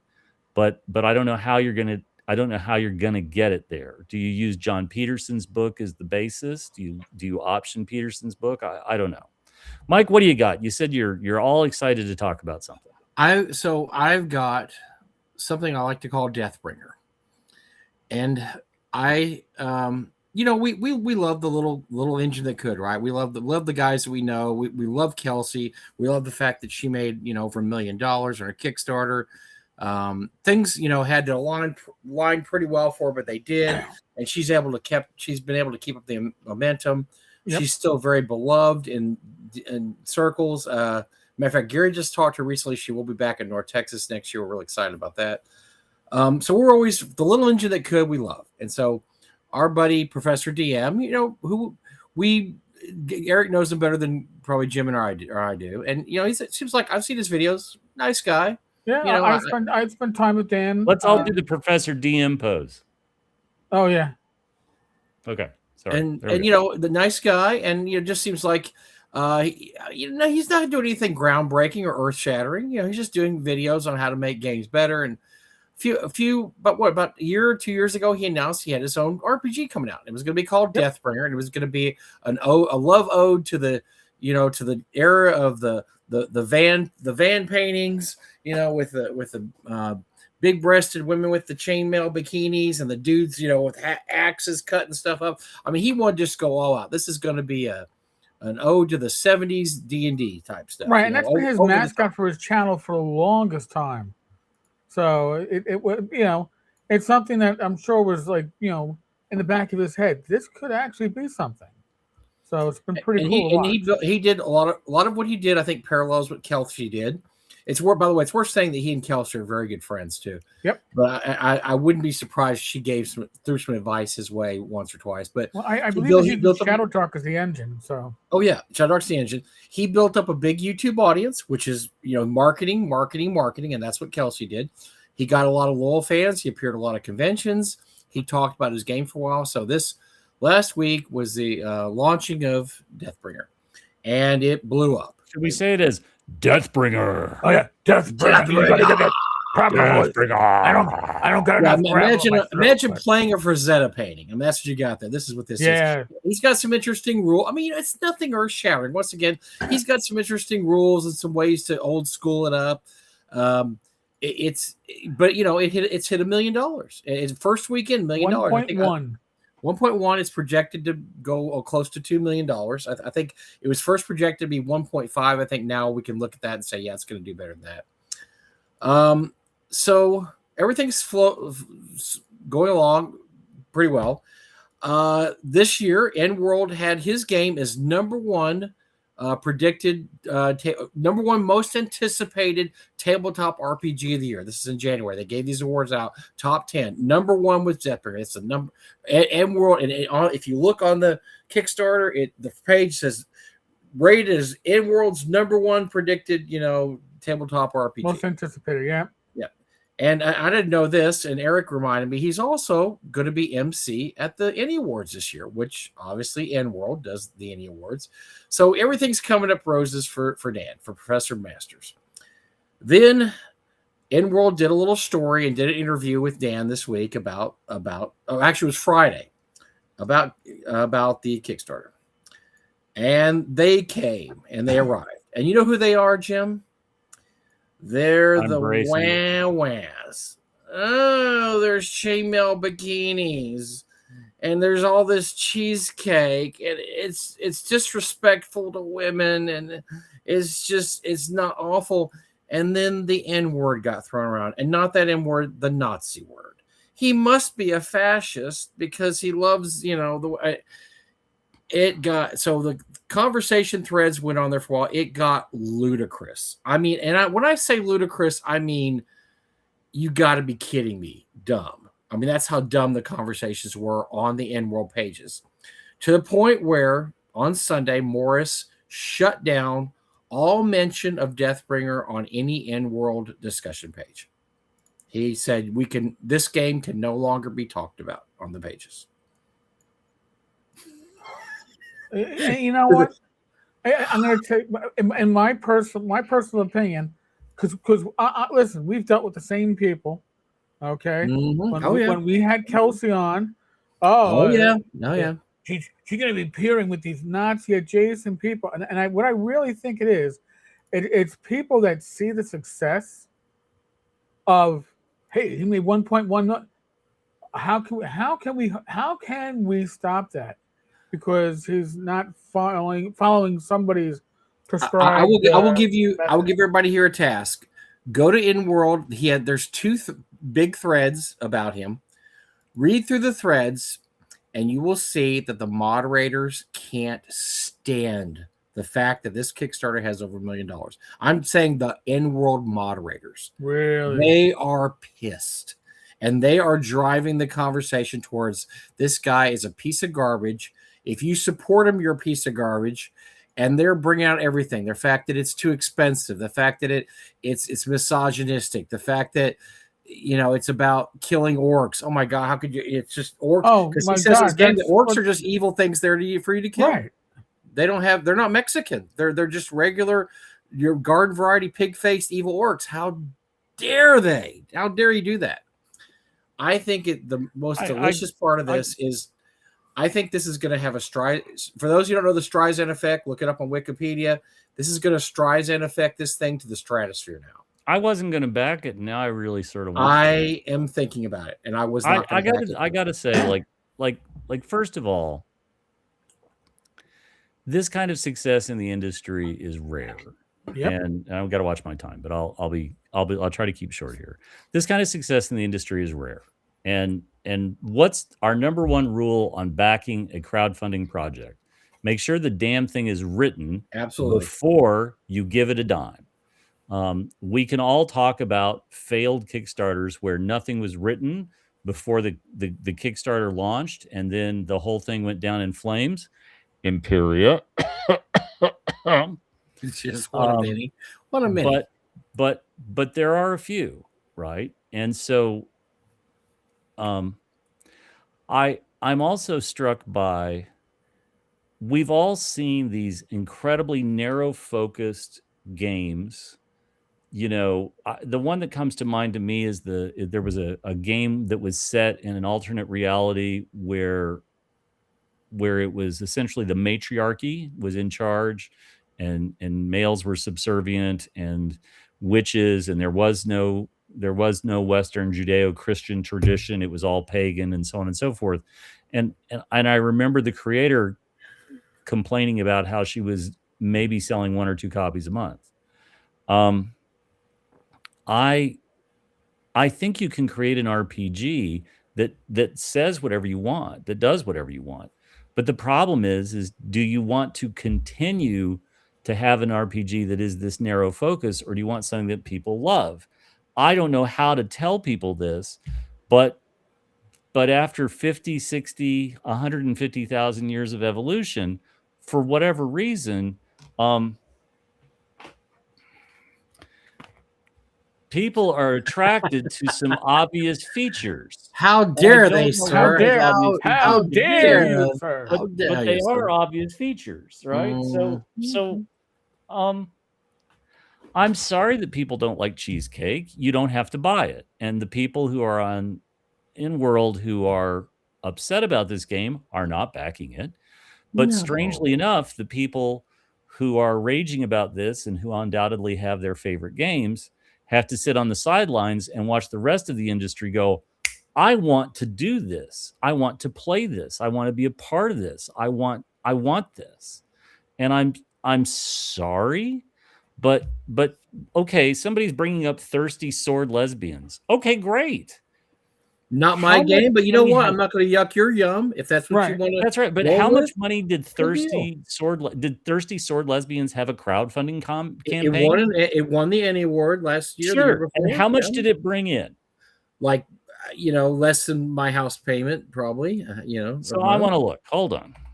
Thirsty sword lesbian. I preferred macho women with guns, but that's just. But you know what? That I'm was showing my age. What can I tell you? Okay, here we go. It brought in $298,000. That's very respectable. An That's unbelievably successful Kickstarter. Incredibly successful. But guess what? The game people don't like has found 4 times the audience so far, and the campaign's not over. Why can't we just let people like what they like and let them have fun? Why do we have to judge? I mean, not everybody that bought a copy of Thirsty Sword Lesbian Thirsty sword lesbian is probably thirsty or has a sword or is a lesbian. They bought it because they look like a fun game, an interesting thing. Ditto with Deathbringer. Not everybody that buys that is a misogynistic male pig. But Mike, I'm gonna say something about that. The backers of the Thirsty Sword Lesbians, I'm sure a significant portion of them were people who never planned to play it, but were supporting the concept. And there's nothing wrong with that. Which is fine. But I'm going to tell you right now, the people that are buying or backing Deathbringer are backing it because they have an intention of, at the very least, reading the whole damn thing and likely playing it, maybe at a con, maybe with friends, maybe as a one-shot. But it's a concept that excites them 4 times more than the other project you were talking about. There's people on there that, of all the things to be mad about, Jim and Eric, of all the things to be upset about, people on the in-world thread, I think I poured too much whiskey into my Diet Coke. People on the thread, they're angry because the Kickstarter costs too much. Oh, my God! Who cares? You're not buying it. You're not buying it. And if you are, go in for a lower level. You can get a print book for as low as $60. What? How dare he charge up to $125 for a book? So Macho Women with Guns came up, and let me just talk about that for a second. For a while, the first printings were impossible to find and were $500, $1,000 for a brief period of time in the early 90s. And now you can find it all the time, and it ain't anywhere near that. And truthfully, the Macho Women with Guns game and the 3 or 4 supplements, it was a niche product, and it didn't have wide stream appeal. And frankly, I think a lot of what you're hearing is carping because they don't want to see that thing have success. Yep. The same way that there are probably people who are backing Professor DM's project who would take one look at Thirsty Sword Lesbians and be like, I can't believe that people would throw money at that. Like, dude, stay on whoever you are, stay on your side of the fence and stay in your own lane. Don't throw poop like a poo flinging monkey. Nobody wants this. You're just you're just taking a poke at the audience or at the industry. The Diana Jones Awards are next Wednesday night. And I don't know if I'm going to make it to the Diana Jones Awards because of my leg. I probably won't. It's too far for me to walk. But what I am confident of is that there will be people there who will think that it is the worst thing on Kickstarter right now or the worst thing in the industry and so on and so forth. But the people who want to have success in this industry will take a look at it and say, what can we do? How can we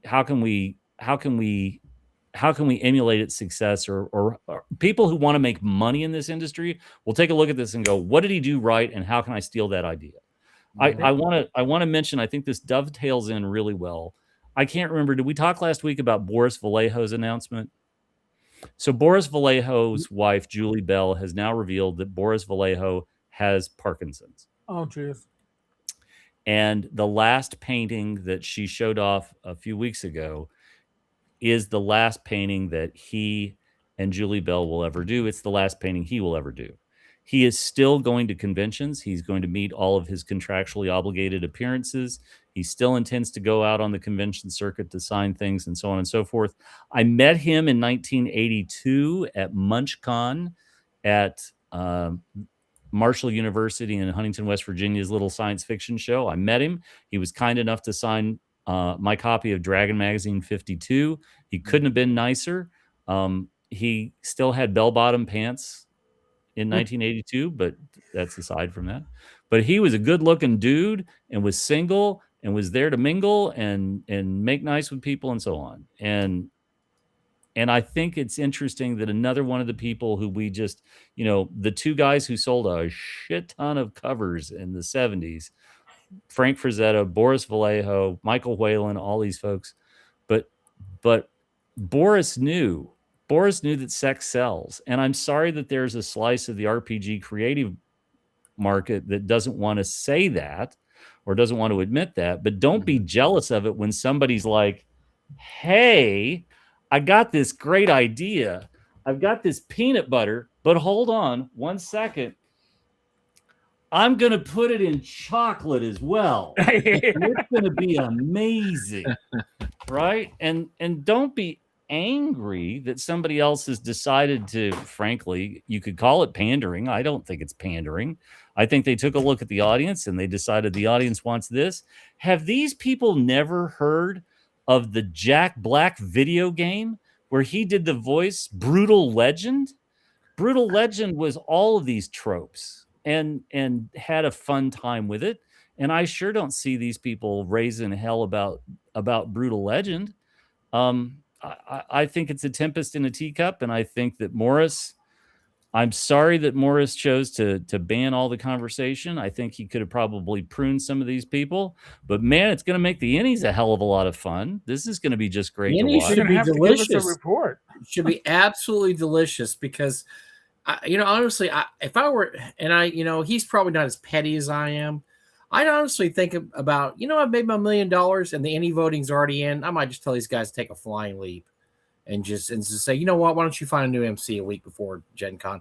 I don't think Dan will do that because I don't think he's not as petty. No, he's too nice a guy. He's too nice. But for them to do that, and it made me even wonder, does he really even know who? Maybe he doesn't know who Dan is, and he just thought, I'm going to ban this. I don't know who this game Deathbringer, but I'm banning everybody. You got to. Listen, if this was the most anticipated game of 2026, Morris is whatever Morris is. He's not. He's far from an idiot. He's done a very good job with World. He knows. And I think what it comes down to, if your own mods are working against you, it's not like what do you do? Do you just trash all your mods? Come on. If I was Morris, what I would do is I would walk out, or I'm sorry, if I was Professor DM, I would walk out at the innies and taped to my back would be a poster of the cover of the game. And every time I turned around, I would hold my arms up. And I mean, I just don't know. Live it, love it. I just, somebody makes an accurate point. World is a business. Yep. And I'm willing to bet that the click-through traffic on some of this stuff, like, okay, right? Like those ads generate revenue, and I'm happy for Morris, and I'm sure it brings in a tidy sum. And if you get enough people outraged about something, they're hitting F5 and refreshing that page as fast as they can. You're getting the clicks. Here, and good for him. But I'm going to show you what apparently is the offensiveness. So hold on. Please bring me the offense. If you've never heard of the reverse Streisand effect, please look it up because I think we have that firmly in play here. That's what's offensive. I I do declare I'm getting the vapors just looking at that. Good heavens. Heaving bosoms. Who knew such a thing could be a thing? How dare they? How dare they? I'm sorry, but whatever. No offense, but there are people who like bosoms and there are people who don't like bosoms. And you know what? That's just fine. Nobody's making you, and it's all fine and well and dandy. But I look at this. I think that might be the worst part. I love that he The called backers worst part- Deathbringers. I think that's hysterical.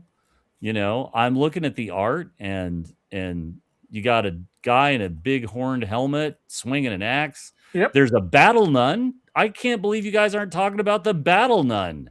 Oh, that's not offensive to people. Come on. That's okay. Battle nun, holy terror, right? I don't see the Catholic League up in arms over this. I challenge anybody listening tonight, go to the in-world threads that were shut down, read through them. There's like 20 pages, but they're only like maybe 6 or 7, and tell me that these people are not unhinged. The people, because they have no intention of buying the game.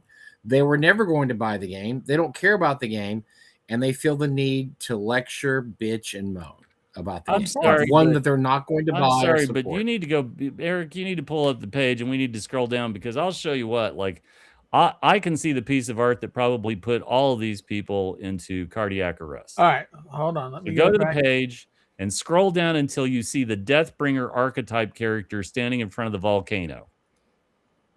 Hold on. All right. You're going to have to scroll down pretty far. So keep going. Farther, faster. I like the artwork, though. It's really good. Keep going. Keep going. There we go. Take a look at that. Oh, right? Wow. I'm sorry that you have never beheld the Norman of Gore paintings. But oh, my guess God. what, Yes, folks? you're right. Wow. I don't know. I don't know what people are upset by. I don't know what more it is you need to be upset by, right? Like, I mean, did you not look at a single paperback cover in the 1970s and 80s? Because there's a lot of them that look a lot like this. And somebody made a comment. One of the comments that I remember, a guy said, "Boy, I can't believe all the pearl clutching I'm seeing here in the comment section." A moderator immediately red flagged it and said, "That kind of a tone is not required here. How dare you say we're pearl clutching?" And you are banned from this thread for the next week. Oh my! How dare you? Heavens to bed! I'm just saying, you read that thread. That's an underachiever. Joe the lawyer got banned for life. I'm sorry, but do these people? For these folks, is the idea of lingerie a gunny sack? Like I got nothing. I just got nothing. I really don't. It's funny. It's just like I said, the whole irony of the fact that, I mean, it could. If somebody even said in there, maybe this is planned to make him a lot of money. Maybe he and Morris are splitting the money. You know what? And they said, "Hey, if you ban me, I could double my money." I got news Morris. for him. What they haven't figured out is once they try to strike him down, he's only going to be back twice as strong. Yep. Right? Because now whatever Deathbringer does, the next version, the sequel, right, which is going to be Boobbringer, is going to do like $3 million. And I just you've just created 16 imitators. They're going to be just as my worse. God! Now Venger Satanis is going to have. There's one, going to be. And God knows what there's going to be like. so much. There's going to be so much. I got nothing.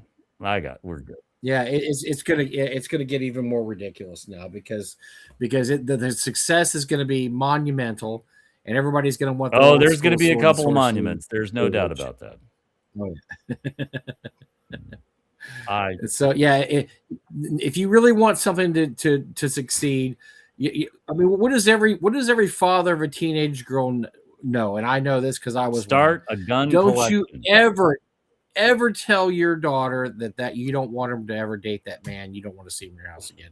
That is a guarantee. The best thing to do is either ignore him or tell him you like him. And then that's the end of that boy. He's done. So if he rolls in, he's got chains and a motorcycle and he's smoking and he's got a flip hairdo.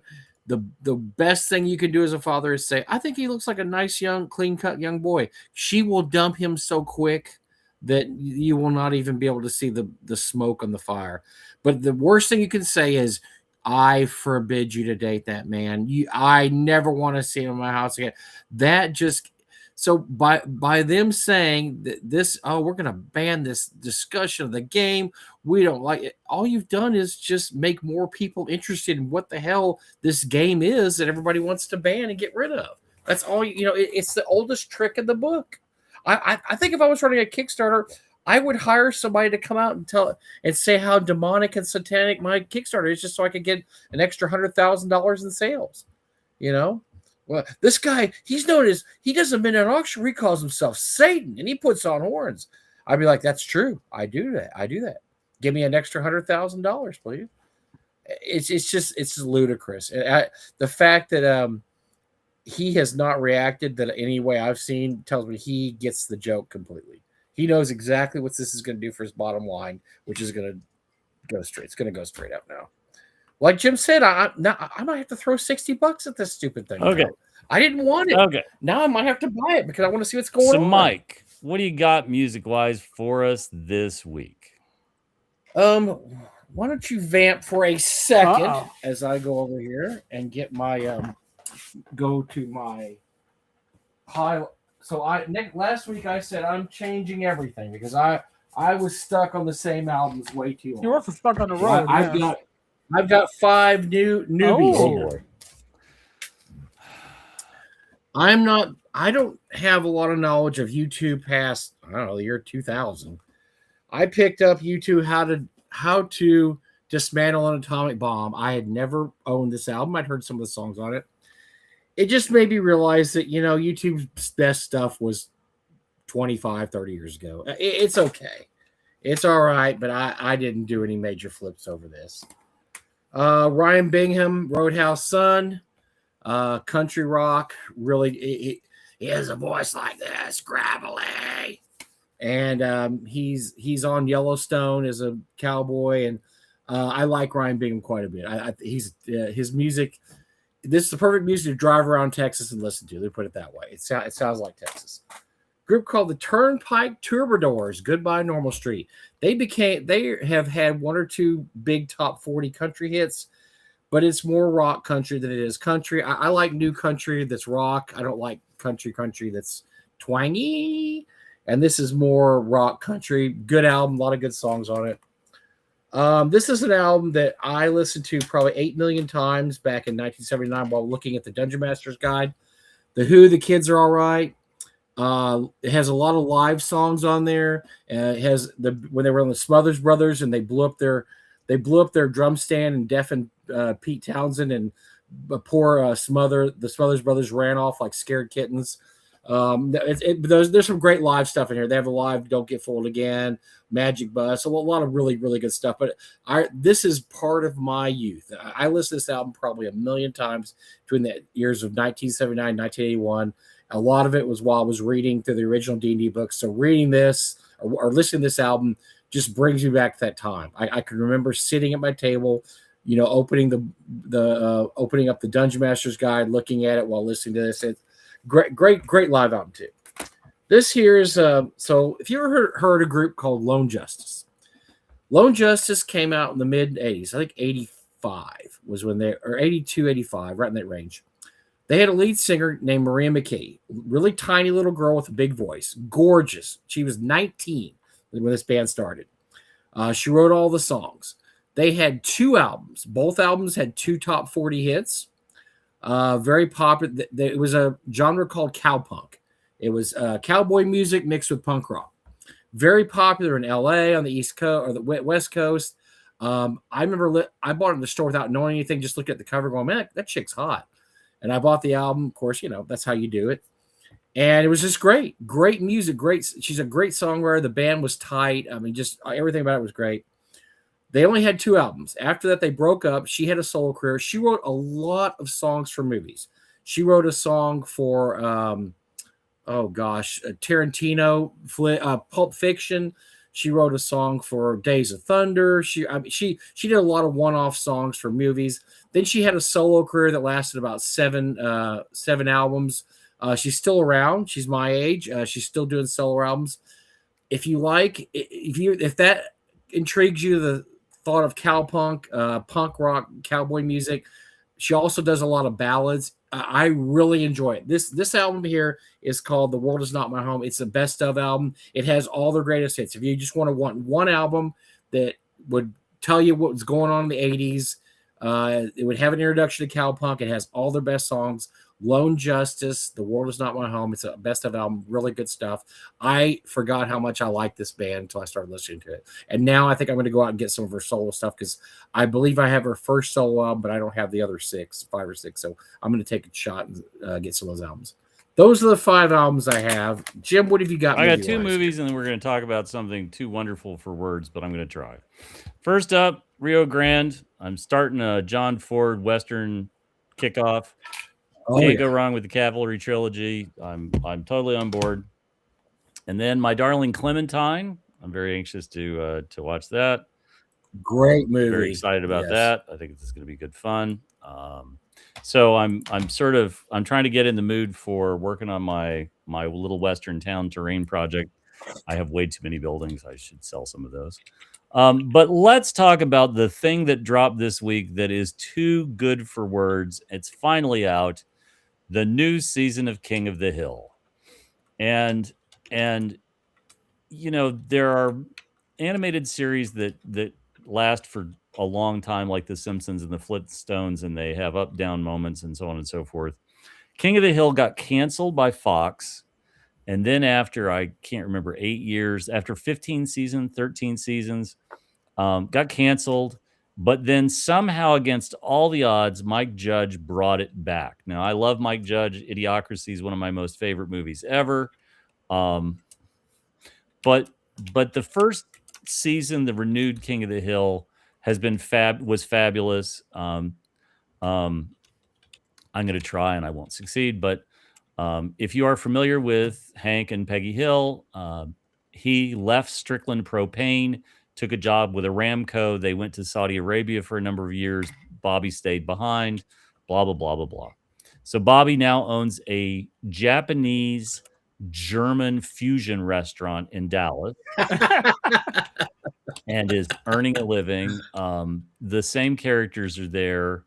I don't want to spoil surprises, but the first season last year was good. It was really, really, really, really good. This season is spectacular. So all the things you loved about King of the Hill, like the idiots in the alleyway, are showcased wonderfully in this new season. Bobby's relationship with the girl that he always had a crush on is very sweet, and there's some very good laugh out loud moments. One of the sets of neighbors has gone through a divorce. I won't share who it is, but there is a lot of tension. The great standing joke that Dale Gribble, the man who sees conspiracies everywhere, there is something in his own household that he's oblivious and he has missed all these years. But my favorite moment is in the last episode of the season, and it might just be one of the greatest episodes of King of the Hill ever. Because when Hank and Peggy are wrestling with, do they take the job and go to Saudi Arabia for a number of years under contract?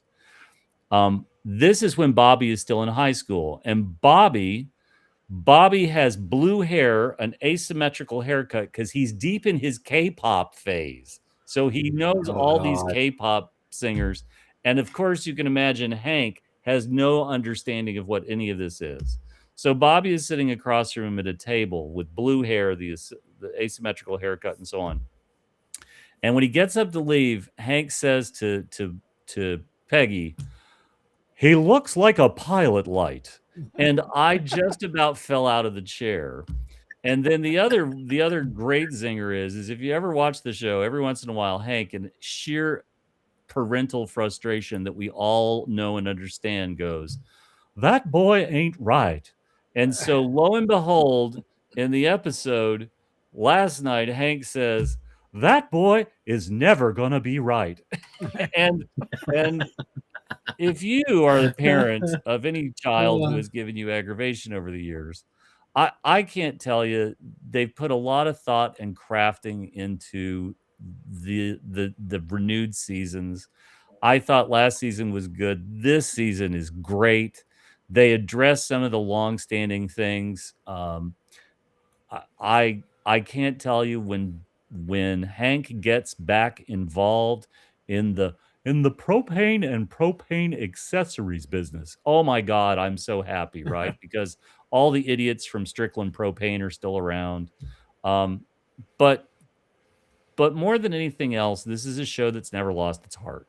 It's congenial. It doesn't treat the characters as it doesn't make mean fun of the characters. They grow, they change over time. I'm very, very, very happy at how Mike Judge has guided this. He's moved the setting up a few more years, but the affection for all the characters is still there. And and I think that very few showrunners demonstrate this kind of deftness that Mike Judge has. I really can't recommend this enough.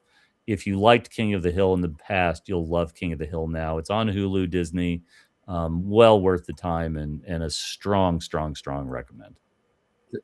If you, and this has been said many times before, if you want to know what life in Texas is like, don't look at Dallas. Don't look at Taylor Sheridan shows. This show is the most accurate portrayal of life in Texas that I've ever seen in my life. I mean, I can't tell you how many times I have laughed out loud at a stray line that probably is inside to anybody that makes no sense to anybody outside Texas. But if you're in Texas, you know exactly what the guy's talking about, and you just start laughing. Well, and because I had neighbors growing up down at the end of the street, the Farriers, and the dad looked like Hank, and he sounded like Hank. And my God, right? Like when you watch Texas culture, right? When you watch Hank and Boomhauer and Dale Gribble and the rest of them, my God, I think it's the first episode or the second episode. Somebody's parked an electric truck on the street. And the consternation that this causes, right? Like, which one of the neighbors owns an electric truck? And they're going to do a stakeout, and Peggy creates a whiteboard to try to eliminate all the suspects, and it's just perfect. It's absolutely perfect. And yes, if you know anybody from Texas, like if you know anybody that lives in Texas, and so like there's just so many little nuggets of truth. Every once in a while they'll have a zinger of a line that hits so much more if you know Texas or if you live here. Yeah. That it's funny, but if you live here, it's really funny because you're like, funny. oh yeah, I know exactly. Because for those that don't know, Mike Judge very famously grew up near me, Garland, Texas, which is Arlen. He calls it Garland in the show, and it's a suburb of Dallas, and so yeah, so much of what he puts in there is stuff from his own life that he lived through. And yeah, if you want to know what living in Texas is like, this is probably the most accurate show out there that's not a drama. And actually, most dramas, don't watch Lone Star 911 and think that has anything to do with Texas. It doesn't. There's not one that. I'm sorry. Sorry to blow your man. You're just causing those shows left, right. Yeah. No, watch King of the Hill. I've told Eric and Mike that I could very easily do this entire show in Hank Hill's voice, right? And I need to not do that. But yeah, and I had enough beer one night. I don't know if it will survive the experience. I just, I loved that show back in the day, and I've loved that show for years. Oh God. I got it. I got to talk about this, right? I got it. I don't have Hulu, so I don't get the second season until a whole year after the first season. That sucks. So let me just throw this out, right? So as somebody who lost a dog in February, at one point, Peggy and Hank are at a rescue shelter. And there is a dog in the cage, and it is an old, grizzled, sad dog. There's a little placard of all of the dog's ailments. And as Hank is reading through this terrible list of things that are wrong with the dog, there's a second page. And Hank is incredulous that the dog is even alive. but they agree to foster this dog, and Hank gradually grows to understand more and more about this dog. And the part that I was not ready for, and the part that just I had to stop watching TV last night, I had to get up and I had to walk around, is Hank takes the new dog to the cemetery.